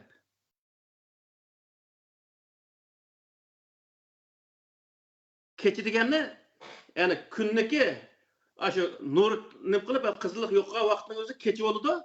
Şunun yakın boğan. Yani gün oltuğandan başlap aşı günün kızıllığı yokkan vakti bilen yen bir terpi kalsa tam etkisinden başlap gün çıkıcı arlık. Şu iki vaktinin özü namaz oku deydi Allah Teala Kur'an'da. Yen birisi diyor Sure İsra'nınki 78. ayette Eqimis salate liduluk şemsi ila gasaqil leyli ve Kur'anel fecr inne Kur'anel fecr kâne meşhuda dedi. Namaz oku nimede? Liduluk şemsi. Gün karılgandan başlap kaçan ila gasaqil leyli. Yani gün oltuğucu. Yani mayada hazır saat 1'de değil, saat 1'den başlap 9'gacha aralıkta namaz oku deydi. Muş aralıkta bu aralık bir vakit gün oltuğandan başlap kündeki kızıllık yokgacha aralık bir vakit tam atkandan başlap gün çıkıcı aralıkçı yen bir vakit. Kaç oldu şu vakitte namazın vakti emmesi? Şu oldu mu? Üç namaz, bomdat, peşim, huttem. Üç namaz, her namaz, o namazdaki yani üç namazın vakti, yani üç vakit ve her namazdaki rekat sani iki rekat. Şunu çıkıp oldu mu? Benim o şu. Kur'an bayan kılan namaz benim o şu. Bu Enes Hacim'deki namaz vaktlerini başlap çıkaran bir nimeken. Bunu da şu Kur'an-ı Kerim'deki ayetlerindeki hemmesini misal. Şu hazırki şu klasik dinge boysunduruş için kılıngan hem bir nimemdi. Şundan çabadaydı iken. Yok diğerleri nispeten hem de paylaş materyali şu. Lekin u yerda zulep degan köpük ma'noni ifodalaydi deb o'tirib, unda ma'no chiqarish hojati yo'q. Masalan, sizlar bilan uchrashmoqchi bo'lsam bu yerda, shu nimadan soat 1dan boshlab 9gacha oralikda uchrashaylik deymiz-ku. Shu oraliq hammasi vaqtlar. 2, 3, 4, 5, 6, 7, 8, 9 aralıktaki vaqtlar arasında uçursak bo'ladi degan gap. Peşimden qanday o'qimiz degan vaqtda soat 1dan boshlab 9 aralıkta o'qisang bo'ladi degan gap bo'ldi. Xuttamni degan vaqtda kun o'ltirgandan boshlab kunning qizilligi yo'qqach aralıkta o'qisang bo'ladi degan gap bo'ldi. Bomdatni degan vaqtda kun nima tong otgandan boshlab kun chiqish aralıkta o'qisang bo'ladi degan gap bo'ldi. Bu yerde beş namaz o'qishlikka sabablar nima degan vaqtda Peygamber Aleyhisselam ba'zida peshimni soat 1 da o'qib qolgan bo'lsa, masalan, hozirgi vaqtdagi soatni hisoblab qilgan vaqtimizda, ba'zi vaqtda 4-5 da o'qib qolgan vaqtlari bo'lganda, shunga 4-5 da o'qigan vaqtda bir namoz, mana bir namoz hisoblab keyingi vaqtda ashunday 5 namoz aylantirish uchun qilingan bir harakat. Ikkinchi birisi aslida Makka mushriklarniki nima asr namoz o'qiydigan qoidasi bor. Ba'zi mazhablari asrvel Şam o'qiydi bular. Bu esir namazını alaydı onun gidip ya da gündüzünki perişteleri bilen keçinin perişteleri ismini almıştığı vakit şu vakta doğru gelgen namaz bu için bek mühim dep taliplerdi bu bazılarımız. Ya bu esir namazı degan gap yo'q. Qur'oni Karimda Hafizu ala salavat ve salatul wusta degan oyat qarta devarida. He. Bu ve salatul wusta degan hamda o'tir namoz desa, o'tir namozda tarjim qiladi buni. Tarjim qilganda o'tirdagi namoz qosid deb, ashni izlab, shunchalik o'zi aqlni ishiltib shundoq japotatib ketgan yeri bor-da. İctihat qilib. Bu Allah Taala mayada namozga biz oyatni qanday o'qiymiz degan vaqtda o'tir hal ovozda o'qu deb u qadar tafsir bayon qiladi. To'g'rimi yoki? Hamda namozga yaman uzun oyatni o'qimdim yoki yaman qisqa oyatni o'qisam bo'ladimi degan bir dakika do'kinimi Allah Taala ko'tarib o'tish uchun salatul wusta deydi. Hafizu ala salati namozni muhofazat qilinglar. Namozniki o'tir halligini ham muhofaza qilinglar. Uzun bir so'r baqardek bir so'rni o'qib, haqni qaqishtirotmanglar. Bir jumla elhamdülillah deb qo'yilgan ruku qilgan mundaq ishni qilmanglar. O'tir hal bo'lsin, har ishlik o'tir hal bo'lgani yaxshi-ku. O'tir hal ashunda qilinglar deb Alloh taolo hatto namozniki o'tir hal darajada uzun emas, qisqa emas o'qishning o'zini Alloh taolo buyruqliq. Bu haqda rivoyatlar bor.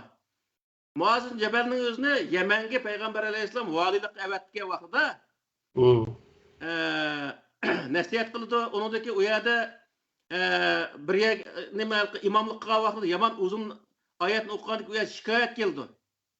Yaman bek uzun oyatni o'qiyapti, bizning aramizda qeyrillarimiz bor, buning barrash bir bo'lamaymiz degan vaqtda Peygamber Aleyhisselam qattiq keyib ketgan degan yerlar bor. Yani yüz göz qizirib shundoq nima qilsam bu boshqalarniki nemisi qarmay beş batman ayetini okulsa deb bu yerda unda degan yerler var misal.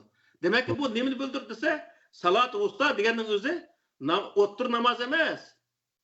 Yer sharning o'tirsi bo'lamdi. O'tirsi bormi yo'qmi? Yer shar jumlah. Jumlah naslik o'tirsi yo'q. 3 ta naslik bunda 3 ta naslik o'tirsi bo'lamdi.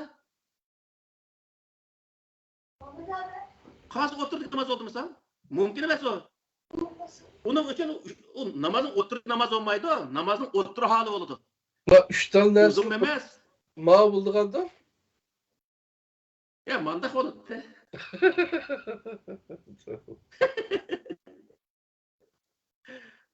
Unda bo'lgan vaqtda qaz o'tirdi degan vaqtda.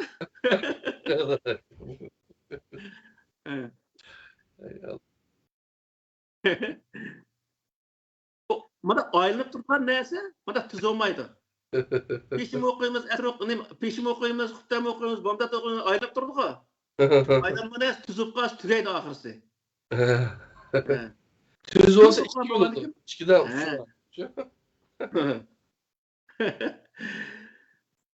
Shuning uchun bu yer nima degan vaqtda Hafizu alayhissalavat ve salatul wusta degan oyatdagi mazmunimi aslida namozniki o'tir halligini, ya'ni uzunmi o'qiyotmaslik, bak qisqami o'qib qo'ymaslik, o'tir hal o'qishning o'zini bo'raydi degan. Siz hozir shu Qur'oni Karimning namozning vaqti yo'q, voy namozning rakat soni yo'q deb shunda yurgan haqlarga tamam badab bir akadilar vaqtlarini uchun. Namoz rakatlarini hammani deb berdilar. Endi bu 5 vaqt namoz desa bu 3 vaqt namozni tushirib qo'ydilar. Yaman yenik bir iş oldu. Ana bu Şialarda mı şunda vakti dep sana Şia dep turlar mı bu haqlar? Ne desem biz onunla bizniki mezhebimiz yok çünkü Kur'an-ı Kerim'de Allah Teala Peygamber Aleyhisselam'a Evet. sen hiç kas mezhep demez fakat Kur'an-ı Kerim'deki göstermesinde diğerli yeri var. Biz fakat Kur'an-ı Kerim'den göstermesinde. O halkın neyim diye söylüyoruz işimiz yok. Pervayı pelek disle. Pervayim pelek. Tamam. Hem de namazını okuştaki maksat neme diye vaxtıda Allah Teala Sure Taha'nınki 14. ayetinde İnneni enellahu la ilahe illa ene fe'budni ve akimis salate li zikri dedi. Allah Teala dedi ki men faqatli birli Xuda. Mangala özü itaat qılınlar. Mendan başqa hech qanday iloh yo'q. Itaat qilishga loyiq bo'lgan hech qanday iloh yo'q. Shuning uchun mangala itaat qilinglar ve akimis salat li zikri. Namozni li zikri mening nasihatimni esinglarda saqlash maqsadida o'qing. Kot namozni o'qib qo'yib lekin talashqani aldaydigan ishni qilmay edi. Namozni o'qigan vaqtda Alloh taoloninki bar birligini bay biz deganga o'xshash, uning qudratlarini tushuntiradigan oyatlarni o'qish va Alloh taoloninki bizga qilgan tavsiyalari, nima ish qilishimiz kerak, nimani qilmasligimiz kerak, buni esimizda saqlash maqsadida namoz o'qiymiz degan gap. Bunda Uyg'urcha o'qishni bo'lmaydi. Çünkü bu namazda bir ayet var. La taqrabus salati ve entum sukara deyip. Hatta ta'lamu ma taqulun diye ayet var. Sizler mesalette namaz yakın kelmanglar hatta ki o o'qigan siz nim devatlarını bilgidek adette bo'lmoqchilik deydi. Bu yerdeki söz nemi diye vaqtida insan o'zi devatgan so'zni tushunish kerak degan gap. Bu yerde Vaymen deganga o'xshash misol Ebu Cehilniki yoki bo'lmaydi Fir'avnniki Bani Isroilni o'ltirgan va hokazo bir vahshiyona bir hikoyasini o'qiyotgandim. Yoki bo'lmaydi Alloh taolaning sifatlarini Alloh taolaniki bizga bergan tavsiyalarini o'qiyotgandim. Hech narsani bilmayli o'qish o'zi to'g'ri narsa emas degan gap Qur'oni Karimniki hukm bo'yicha. Bu yerda Qur'oni Karimniki mazmunning o'zini Kur'an-ı Kerim'de 100% boşuna ifadeleyemedim emez. Özünü kallısta Allah Teala'nı bir sıfatlayıp ifadeleyemetkallığını, ya Allah Teala'nın tavsiyesinin özünü hatırlayemetkallığını his kıldığına şekilde okusu buldu. Ben bu Uygurca bu sözünü kıldım. Bu söz Kur'an'daki sözün öz aynı diş hiç kandak hacet yok. Çünkü hiçbir zaman bir milletin tili, ikkinchi bir milletin tilini 100% ifodalayamaydi. Tercüme o başqa chiqadi. Onun için men zat maqsadni ifodaladim degan mazmunda qisib bo'ladi.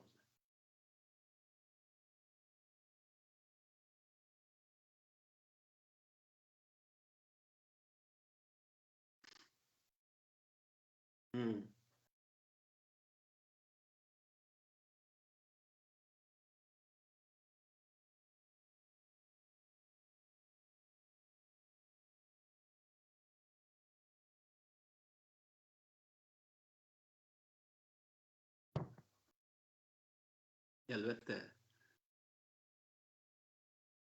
Şu Allah'ını zikir kıladigan, Allah'ını esletadigan birlik barlığını, şu ayetlerin meanisini Uygurca okup kısmı buludu. Şundan mı? Hazır misal şu YouTube qarasa şu asman cisimlerini, misal delderekneki içindeki sırlarını, insanın vücudundaki mesela canlılarındaki vücudundaki sırlarının özüne şundak özü düşendiğen şundak videolu var ki. Aşağıdaki Allah Teala'nın şu çeksiz kudretindeki bir parçası olan aşinasını iyisiga eriş, aşinasını hatırlaş arkalı okusu mu? Yanılı özü buluver diyen gibi. Yani Allah Teala'nınki şu sıfatlarını iyisiga algan boldu diyen gibi oldu. Allah maşallah. Yani kıyın iş yok alemde kömür koygan Adem gedisler. Elbette. Hem de namazdaki yen bir nemesi taharet. Hem namazdaki jarayonlar yuqoriga o'xshash. Namoz 2 rakatgan, namozning vaqti 3 uning ismi namozdagi ismlari Bomdod Peshim Xuftamkan.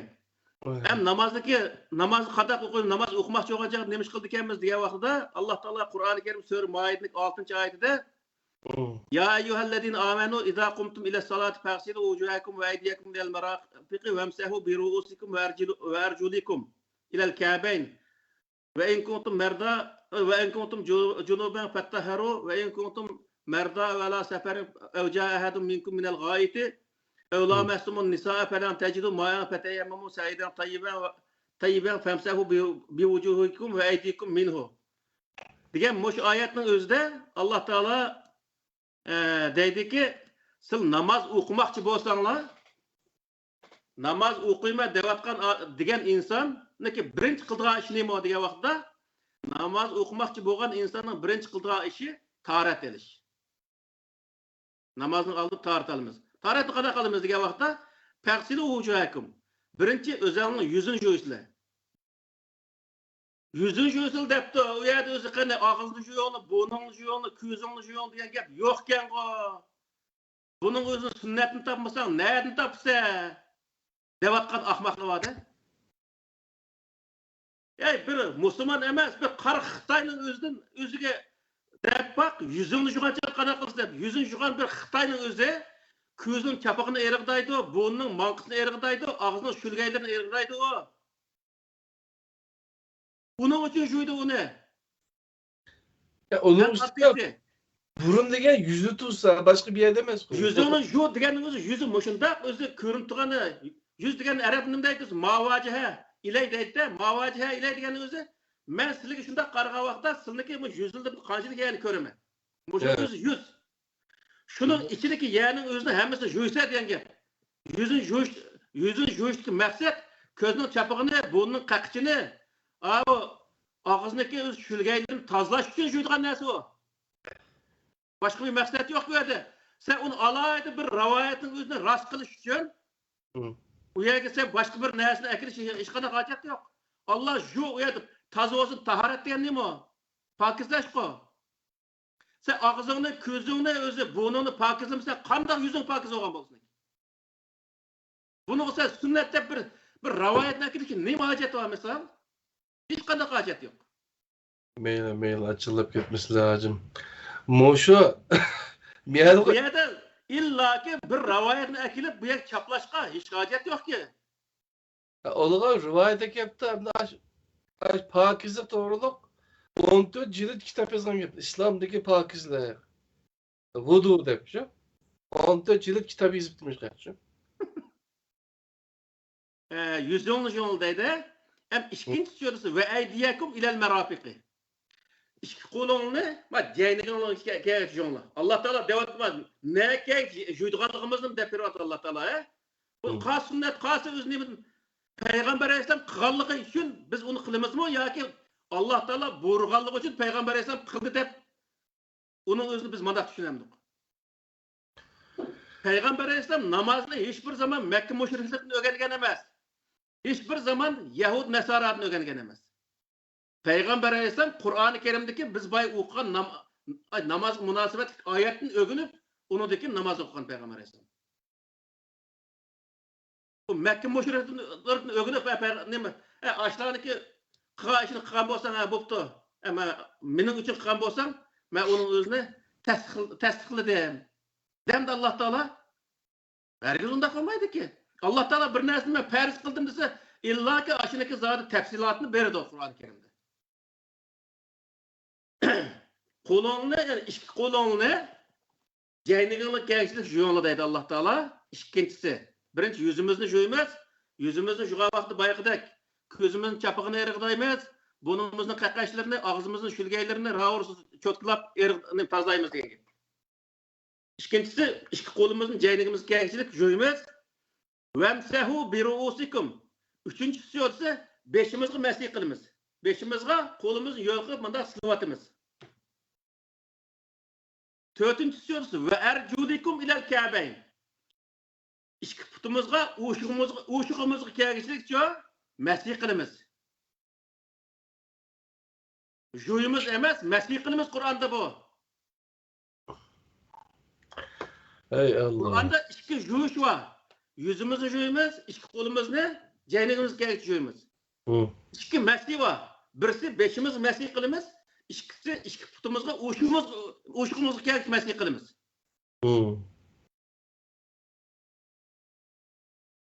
Ardıqağa işini kılmayımız.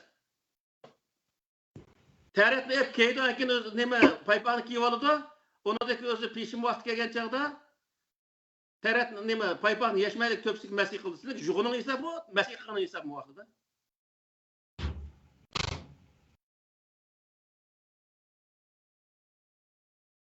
Yalğaç putuk kılımız, eğer özü paypak gelgen bolsak, şu paypağımız olsa, paypağın üstü kısak boludu. Mesih degenin özü aşıyor. Çünkü beşinci mesih kıldı ya vakit Çeçin eli ötüş doğru gelmedi o. Çeçin eli ötüp kıl demedi Allah Teala Kur'an'da.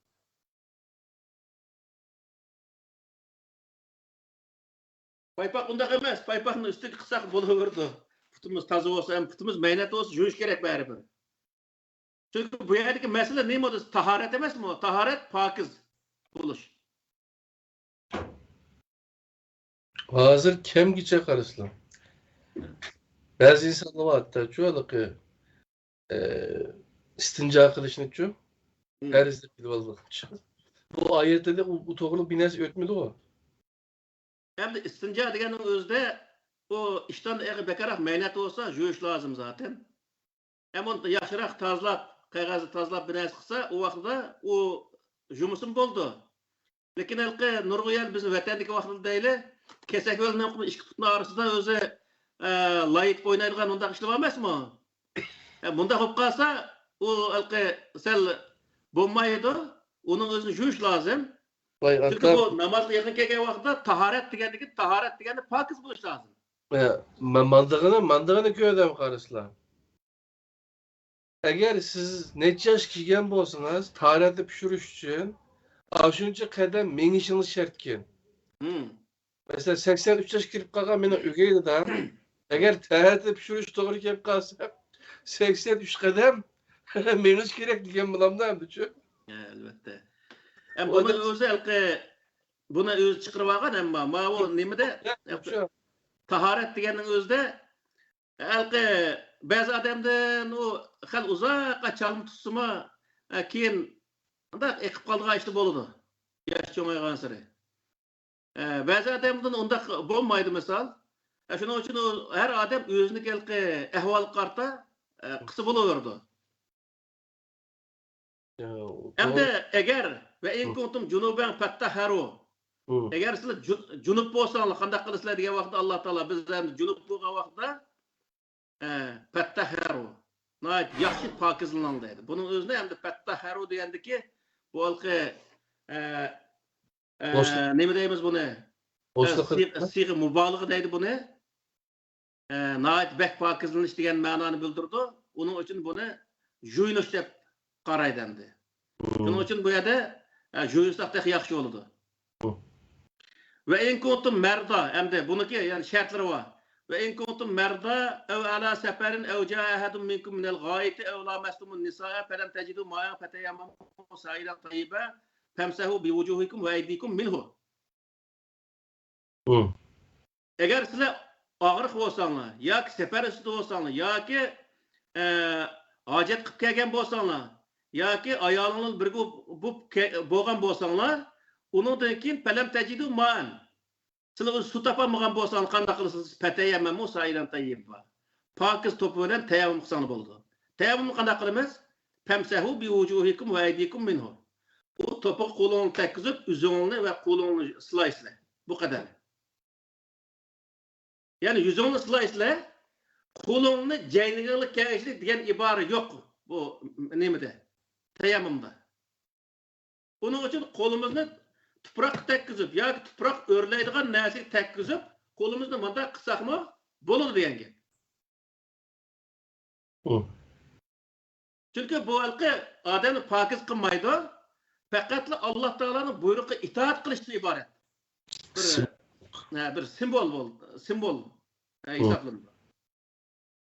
Ma yuridu liyec'ale aleykum min harac. Allah Teala sizlerge kıyınçılıkla irade kılmaydı hiçbir zaman. Velakin yuridu liyutahhirakum. Lekin Allah Teala sizlerden pokiz bo'lishinglarning o'zini iroda qiladi. Hı. Ya'ni inson har holda moddiy jihatda pokiz bo'lmagan jihatdami Alloh taoloning qil degan buyruqqa itoat qilish orqali ma'naviy jihatda bo'lsa-mu pokiz bo'lib ish qilish kerak degan bo'ldi. Va liyutimma ni'matahu alaykum la'allakum tashkurun. Sizlarni shukr qildi degan umidda Alloh taolo o'zining ne'matlarini shunday tamomlaydi deydi. Ya'ni tahorat elish yuqorqidek bo'ladi. Pokiz suvda yüzimizni yuvamiz. Yüzimizni yuvgan vaqtda sunnat, ma sunnat emas. Ash farz. Ko'zimizni yumsak yoki burnimizni yumsak, o yuvgan hisob kirmaydi. Ko'zimiz chapog'i shupet tursa, burnimiz qaqashlab tursa, o vaqtda yuvgan hisob bo'lmaydi. Bunun uchun uyan pokiz qilish kerak, og'zimizni yaxshilab pokiz yuvishimiz kerak. Bu bir.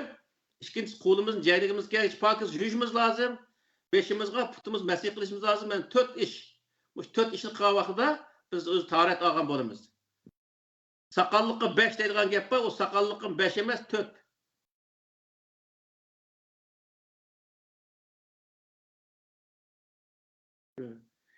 Hem de namazdaki yen bir nemesi kıble hakkıda. Yani namazda okuyan vakit ne karab okuyumuz? He? Azraqlı qıpqalı 10 minut, 5-10 minut tügeydi ma o. Qağınını keyin qıtımız özeydi. Kıble hakkıda.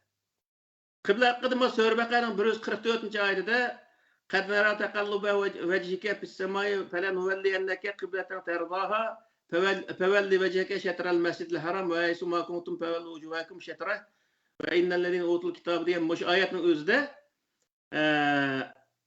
Masjid Haram, yani haramning masjidi bo'lgan ash Ka'ba tarafga qarab namoz o'qish bu yana bir farz.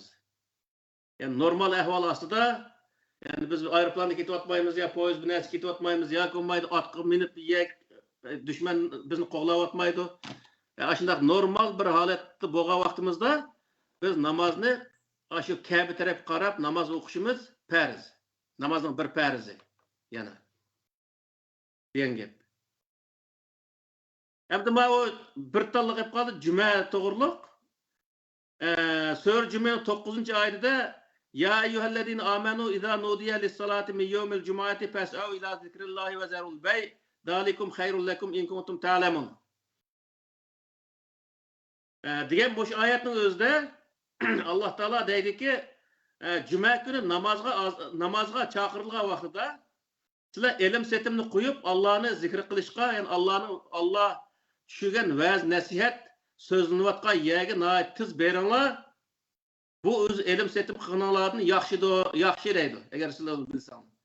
Demak, bu yerdagi mush oyatga asosan nurg'un odamlar juma namozi deb ayrim bir namozni o'zini barpo qilib, juma kunisi 2 rakat namozni o'qiydi, uning orqasiga peshimni o'qib, o'qigan jumaga ishonmaydi o odamlar.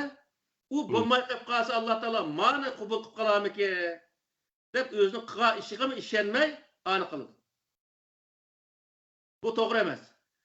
Juma kunisi jamoat yig'ilgan vaqtda o'qilgan peshim o. Juma kunisi o'qigan ayrim bir namoz yo'q. Shu peshim namozni jamoatda o'qiganli bo'ldi. Xolos. Shuning uchun har qanday odam shu imomning orqasida turib 2 rakat namozni o'qidi, peshimni o'qigan bo'ldi. Juma kuni jamoatda peshimni o'qigan bo'ldi. Tugidi. Qolgan 10 rakat, 20 rakat namoz o'qishga qanday hojat yo'q degan gap. Ham namoz o'qiyim deb o'qisa, u o'zining ishi. Lekin al-qajab tugmadi bu namozning o'zi. Turkiyada ishlab ishimdan nima, jumaning oldidan 4 rakat o'qiyotgan, kirganda 2 rakat o'qiydi, 4 rakat. Jumani o'qiganda yana 4 rakat, 10 rakat o'qiydi. Hammamiz qo'shilib 18 rakatmi, 20 rakatmi tugmaydigan bir namozga kirib ketdi-ku. Unda bir shart asida agar o odamniki ishi bo'lsa, imom bir 2 rakat namozni o'qib chiqarsa, namozni to'liq ado qilgan bo'ldi. Degan gap. Ammo nafl namoz o'qiyman desa, u o'zining ishi. Ammo farz faqat 2 rakat namoz.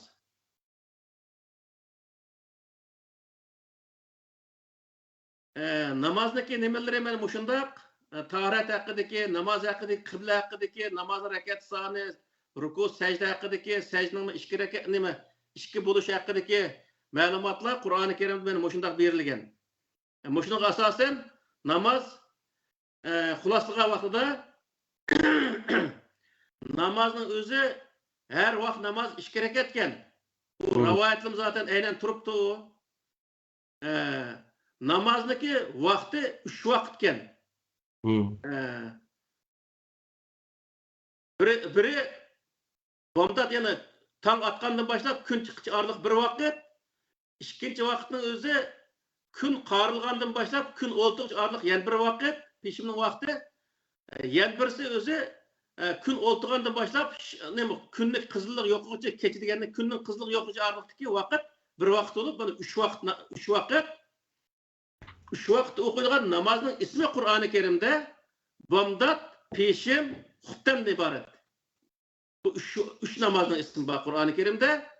Agar 4-chi namazning ismi bor, 5-chi namazning ismi bor desa, o odamni shu namozni tep akasin, Qur'onning ichida nada bo'lsa, o vaqtda shu tep akasi biz qoyil bo'lamiz. Bo'lmasa rivoyatidan ishdan atmaydi. Zaten mush rivoyat oqsiga kirib 1400 yildan birisi bir tarixni, bir namozni hal qilib olamadik. Misolda uning uchun biz shunchalar o'tib ketgan vaqtimizniki isrof bo'lganiga qarab bo'lsa, qaytishimiz Qur'oni Karimda nima degan bo'lsa shuni qilsak, o'ng'ayda o'z ish hal bo'lganligini bilishimiz lozim. Tahoratmi yuqorqi deganga o'xshash, yuzimizni yuvish, qo'limizni jaynigimizga yuvish, beshimizga va putimizga masih qilish, putimizga o'shig'imizga masih qilish. Mana bu o'zi tahorat. Tayammum degan vaqtda yuzimizni to'piq qo'limizni tekkizib yoki to'p o'rlaydigan narsa qo'limizni tekkizib yüzümüzü silash ve iki qo'limizni silashdan iborat tayammum. Tahoratni sundurgan narsa nima degan vaqtda nijosatning chiqishi yoki nijosatniki badnimizga yoki kiyim-kechaklarimiz chaplishishi jiqaroq yerga uningdan keyin o'zi jinsiy aloqa bu narsalar hammasi nima qiladi desa tahoratni sundurgan narsa degan gap bo'ldi. Bu yuqorqi oyatga asosan. Hürmetli cemaat, şunun olan özü namaz hakkındaki hem sözlesek yaman çıktı bu. Kıska olarak dedik.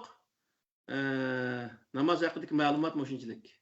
Hem ikinci kademde keler hafta inşallah cin namaz, Allah Teala perz kılan namazını biz moşu haftada öz bayağı kıldık.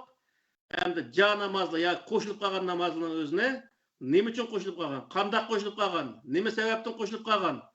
Bunun özüne qanchalik qo'shilib qolgan. Buni kelar hafta inshaalloh tafsil bayon qilamiz, Xudoyim bo'lsa. Boshqa savollar bormi? Maşallah. Yaman asıllaştırdı Quslar bu. Allah Taala hech qachon debdi qo'yadi. Yuridullohu lakumul yusra va la yuridu lakumul usra dedi. Tamam. Ve Keşkere kadar bir fikir var mı ya? Mesela.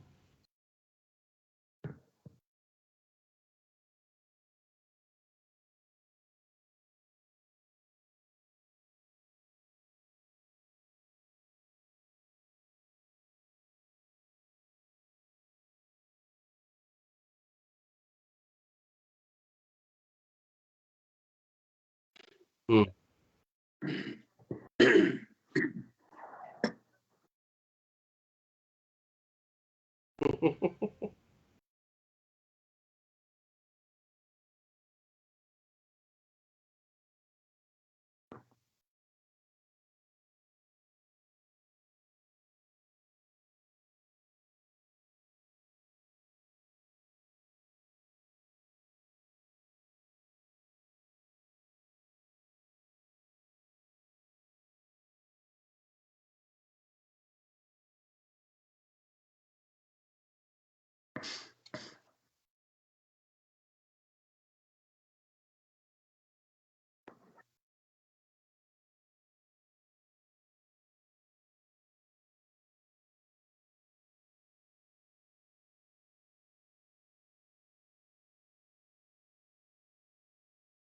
Hı.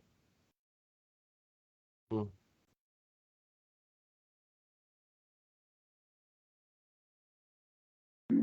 Hmm.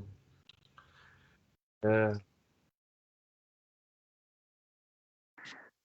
Bu halkı meni demekçi olduğum nemi degan vaqtda biz mi o'qidik vatanda 8-10 yil atrofida diniy sohada o'qigan vaqtida namozni namozni %99% insonlar ota-onasidan shu yani imomlardan o'rgandi.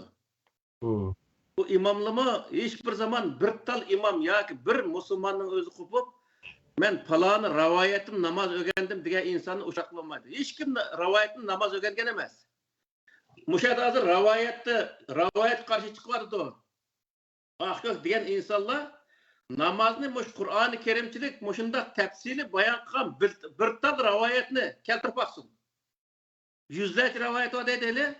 Bir talda keltirib baqsin, keltiramaydi hech qanday yerda. Ular nima degan desa, mushu Umayya, Abbasiya sulolasida zamonasida belgilangan dini dastur qilib belgilangan mushu o'zi hidoya, sharvoqay degan mush kitoblarni o'gindi. Bu kitoblarniki ichida 5 namoz nima uchun bundaq o'rin oldi? Uniki masalan ba'zilarininki 4 rakat, ba'zilarining 10 rakat, ba'zilarining 5-6 rakat ashunday bo'lishlik sabablar nima degan vaqtda buni inshaalloh kelar qatimda buniki kelish manbalari, buniki maqsadlari, maqsad muddaolari hammaning o'zini biz o'zi kelar qatim tafsil bayon qilamiz deb o'ylayman. Tamam. Allah razı olsun. Ben bayatımı dedim hem de şu bir ömrünü İslam'a atagan Uygur halkını İslam dini arkalı kutquzuşunu oylavatkan mesela şu değil mi? Nayet katta hem de şu bulakçı. Boşuna bir ömründe hem de şu Kur'an'da namazdan vakti yok, rekat sanı yok ne deyiş için ügengen deklam zaten şu. Elbette. Onun ergeç güçlüdür o, herkes tapanmaydı o Kur'an-ı Kerim'de hocam. Başlıklarım hocam, Kur'an-ı Kerim'de namazın vaktini tapanmaydı demez mi? Muşi derecede hem de hocam ağlamış hocam. Onun ki Uygurların ehvalini özgertiş için mesela yeni bir katım dep koyay. Mısır'a 10 bin, 20 bin adam beri İslam dinini şey edip hocam. Ügünlük hem de hocam. Ezheri buluş hocam. Acılama tepkiremekle hocam bunu hocam. Evet. Çünkü ular dinni hiçbir zaman Kur'an'da öğrenmeydi. Kur'an'dan mesela iman sahasında öğreneydi mana ben ötken ne çıkartımdan kıldım o. O şu hazırki akidet tahavisi en meşhur akideler. Aş akidet tahavinin özünü okuydu. Kur'ançılık minik perzimçe en az olsun 10 çıkıdı. Aş hitini İsa'lığa vaxtıda. O Kur'an'da 10 parça kitabını bir akidenin düşünüşünü okuyandıkken o adam hiçbir bilmeydi diyen. Onu tahavi yazılı, onun şerhisi vardır şunda, çıkıl şerhisi. O hakkı bir iki kolunu tutup, küçük kolunu pekir, taşlap koysa pekirap, derden mağamayga adam da köp kalgandak, bu insanların özü, Mısır'a ezerlik berip, bütün akidini okup, kallası umaş olup, neyim deyişini bilmeydi ki, şunu bana özü boldu. Mana deyişi Kur'an'la ergeçsen, azgın olup gitse deyişi günü düşüyor. Özünün ezip boğallığın az deyip, xalqının özünü Kur'an'a ergeçsen azsa deydi de, acayip. Allah Teala ne deydi dese, Allah Teala Kur'an'a ergeçken vaxtında icad tapsa deydi. Şu. Özden yazıvagan, başkalar icad kılıp koygan, oydurma dini ergeçsen, halak olursa deydi. Bizniki hazır halak olup gidiyorsun sebebi ne diye vaxtda, oydurma dini ergeçkenlik. Şu. Biz Uygurlar için demez, bütün dünyadaki insanlar için. Elbette. Bu işlemdi şu. Allah razı olsun. Uygunuş meyli Türkiye'de, meyli Çetel'de, meyli İngiliz dili ya ki o Türk dili ya ki Arap dili de sözleştiğin insanlar olsun. Uygunuş Kur'an'a kaytiş hareketi varmış şu. Dinin esli kaytiş hareketi de biz bunun anlayan vaxtda da bunu hadis kelip to'xtab qolgan şu. Endi hazır Kur'an kelyapti şu insanlar şu. Elbette. Bunu tusanmaydı. Hem onun üstüge Kur'an'ı düşündürüş metodunu biliş gerek. Evet, doğru. Kur'an'ı o müfessirlerine düşündürgen boyunca müfessirle berip akidege boysundurup düşündürgen narsa var bu yerde. Bundan emas Kur'an-ı Kerim'in özü de Allah Teala o Kur'an'ı qandaq tushunish metodini o'tirib qo'ygan. Aşı metod boyunca o Kur'an'ı tushunib mansa, o adam nihoyat o'ng'ay tushunadi, o'ziga qiyinchilik bo'lmaydi, boshqa odamga o'ng'ay tushundirdi.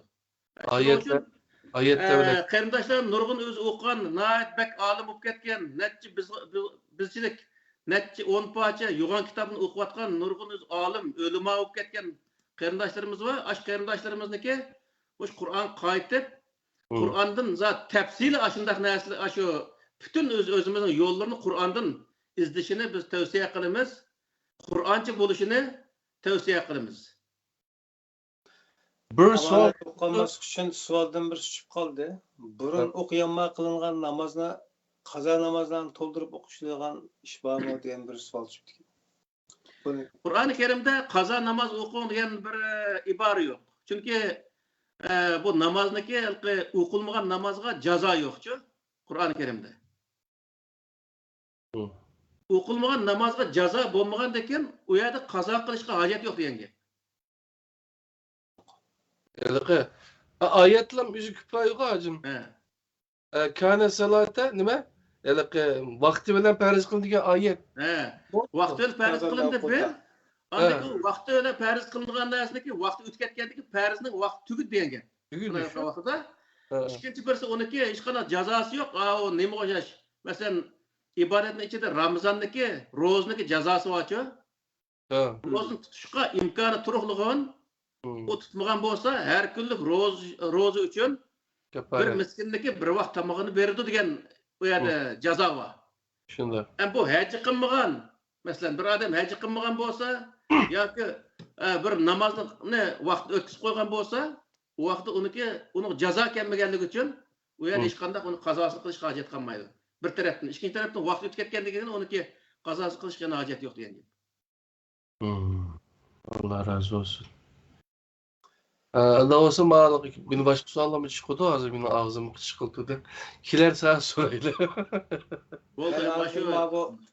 Bugünkü programga inkas yazgan qarindoshlardan birisining inkasi diqqat chekdi. O qarindoshimiz debdi,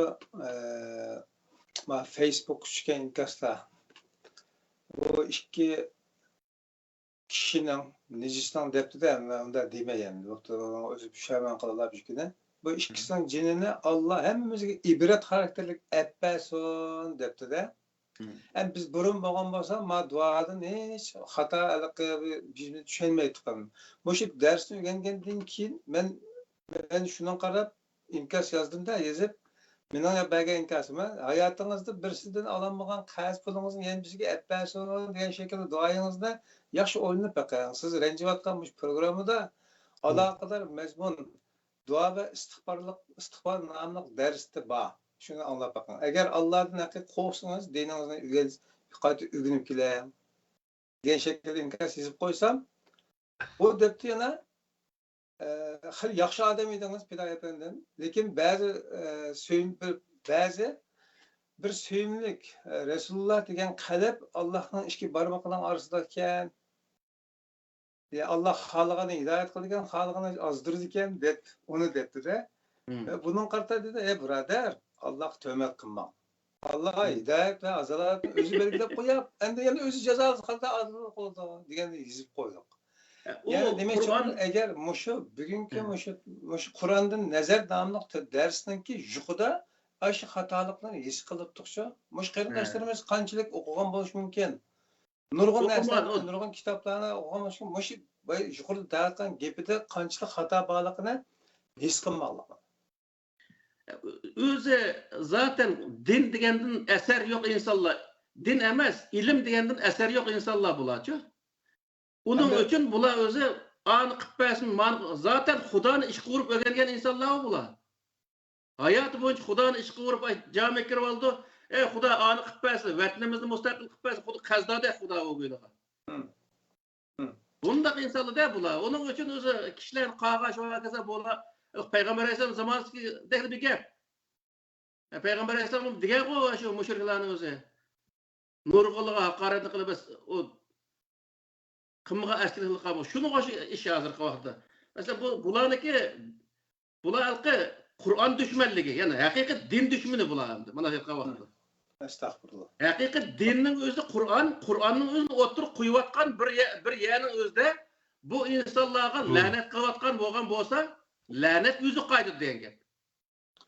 Endi Ay bilse adaptiki Tayyip kavmine Allah kılışkı dua kılış telleşine bunu kıysa tavsiye kıysa hidayeti davet kılgan peygamberinin ki varisleri boğan diken biz bunlara hidayet talep kılıp biz sevgi kılışımız gereken çok. Çünkü biz Hidayetni so'zlayapmiz qarislar. ben bir gap de piray. Bir gap de piray. Am abrader o açtı depti nayet ibret kılıp bir cenvi epperse depçu. Xudoyim nayet yaxshi ibret qilish uchun, nayet yaxshi o'lgu qilish uchun jedimiz Allah aşı dağalat uchun jenimiz yaxshi taslim qilamiz. O başka bir mesele. Birisi manda dedi. Bu Kur'ançılarını şu öz kulkumdan aldım şu. Birisini sen kapır desen, Müslümanın için mesela şu.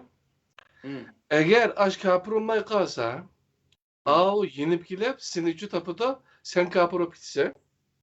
Şunu ben hayatımda 3 şeyden aşağıda köyden ayda boğulduğum için, ayda depseler başkalar için. Ki anda boğulmay, onu yenip gelip özdürüp gidip şu. Ben bunların kapır demeyim dedi şu. Ben binez demeyim. Ama dikkat kılınlar.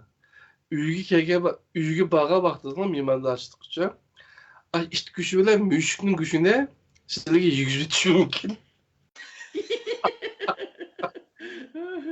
Loşuluğu bir dikkat kılınlar dedi evde şu. Hayran kaldı ben bu adam. Aşağıda yüzüm. Müşkibinin anlap kayıtının bir yerlikliğinin ki imam hem de o şu. Aşına özleri bir nöküp baksan da şu kayıtının şu. Kanda bir cinayet kıgallıkın özü bilse, Kur'an'da ayet var o. Eğer birisi etnam çaplasan, haram şundak o. Aşı etnamın güçünü işgende olursa deglik şu. Ama bizi kapır deyişten kokap, yinip kalamak edip şu. Ama dedim Allah'ın ayetim yerde ondan karışık kıvatıdı. Ola devirdi şu.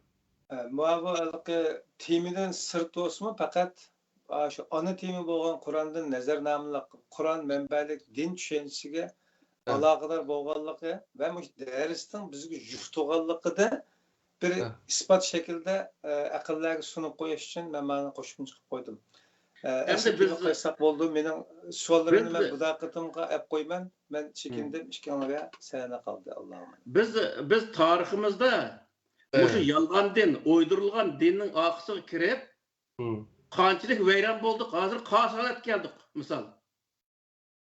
Qasolat keldik. Mushundaq bir holat kelgan vaqtning o'zida, bizning mush holat kelishimizga mush o'ydirilgan din nomida kirgan narsalarniki biz sababi bormi yo'qmi? Misol. Men o'ylaymanki, eng oz 80% bizni mush holatga kelgan mush o'ydirilgan din. Şu uydurulgan dini epmangan mollalar bizni mushkun kelgan odamlar bu. Endi millat mushkun kelgan vaqtda jon halqimiq kelgan darajadagi bir vaqtimiz endi. Mushundaq bir vaqt kelgan chaqda bo'lsa-mu, zodi biz to'xtab turay. Biz Alloh taolo Qur'oni Karimda sen Allohniki hidoyatni qabul qilsang, nijot topsa debdi. Qur'onda. Biz nijotda bir oyda qilib qolsin, halok bo'lib, yo'qib ketyapmiz. Zodi biz Allah ko'rsatgan to'g'ri yo'lda mangdikmi, zodi mang'an yo'limizni bir qatim tekshirib boqaydi deydigan yo'li bor bu odamniki. Buning uchun majburiyati bor. Majburiyati bor. Uni o tekshirish oyda qilib qolsin, yana mush xato yo'l to'g'ri. To'g'ri bo'lsa nima uchun biz nijot topamaymiz? Muş adamlar ergeçken insanlarım için en özü geksamım nima egir gekvatımı milletin nemesinde. Peki aş adamını aldın selip aş adamını bizim nicatlıkı başlayıp mağını tep aksız kırvagan adamında bir kaldı yoktu. Şunun için millet bu dini saat olsun her kandak saat oynuş gerek. Kur'an'da bağ nesini kılış gerek. Yok nesinin özüne kılması lazım. Kur'an'da ben hazır deydi nurgun adamlar. Mesela peşim 10 rekat, Kur'an'da 10 rekat namazı var mı deydi. Yok. 2 rekat var. Yani 10 rekat yokken o deydi de 10 rekat yoksa 2 rekat okuşun gerek o vaxtda. Kur'an 2 rekat oğandıkın sen 2 rekat okuşun gerek. Sen o 8 rekat nima uchun o'qiysan sen? Xudoning siniga namozga ehtiyoj yo'q ki. Bu ibodat deganning o'zi Allohga itoat qilish degan gap. Alloh taolo u yerda sen 2 rekat o'qiysan, 2 rekat o'qishning o'zi Allohga itoat qilmoq. 2 rekat o'qi desa, sen 2 rekat o'qi degan bilmay 10 rekat o'qiydigan kishi deb Allohniki deganni sen ko'zga ilmaslik, Allohga itoatsizlik degan gap.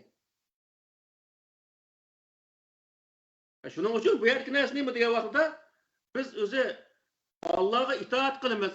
Allah degan yo'l bo'yicha mangimiz, Allohning ko'rsatmasi bo'yicha menish orqali biz cho'qim g'alaba qilamiz deydigan bo'lsa, Qur'oni Karimdagi mayli ibodat qismi bo'lsin, mayli iqtisodiy qism bo'lsin, mayli siyosat qismi bo'lsin, har sohada biz bilishimiz lozim. Xalqaro saviyadagi eng yuqori o'zi bir o'lcham bo'yicha o'zimizning ishini yapmalaydigan mundaq bir saviyani yetishtirishimiz lozim bu yerda. Özümüzni qutquzishimiz lozim va millatning qutulishiga hassa qo'shishimiz lozim. Shuning uchun millatimizga deydiganimiz nima degan vaqtda molla arabcha bir gapni qilib bersin, bu dinga o'xshaydi deb egashmaslik lozim. To'g'ri bo'lsa egish lozim. U yerda xato gapni to'xtayavay molla. Nima deyapsan bu yerda sen? Faqat qolan Nabiy alayhisalom desama u yolg'on gapni qilsa, xato gapni qilsa, u yerda sizning gapni xato deyalish lozim millat. Doğru. Rahmetli dedem deydigan aşu. Balam, kalbiniz işitin, aklınız işitin. Topak nima? Burnudan çülük ötküzüp, küçük bala tutkuzup koysa yitlep mağalaydı. Anda adam bulma. Aklınız işitin deydi. Akıl bek mühim de. Kur'an bek mühim de. Burada ustazında olsa başka suallar yine qarindoshlarimizniki belkim maderisi anılgandan keyin yine kallalarda suallar tug'ilishi mumkin. Kelar saat inshaalloh kelar saat kishi suallar bo'lib qolsa biz tayyorlab sizlarga ivetib beramiz.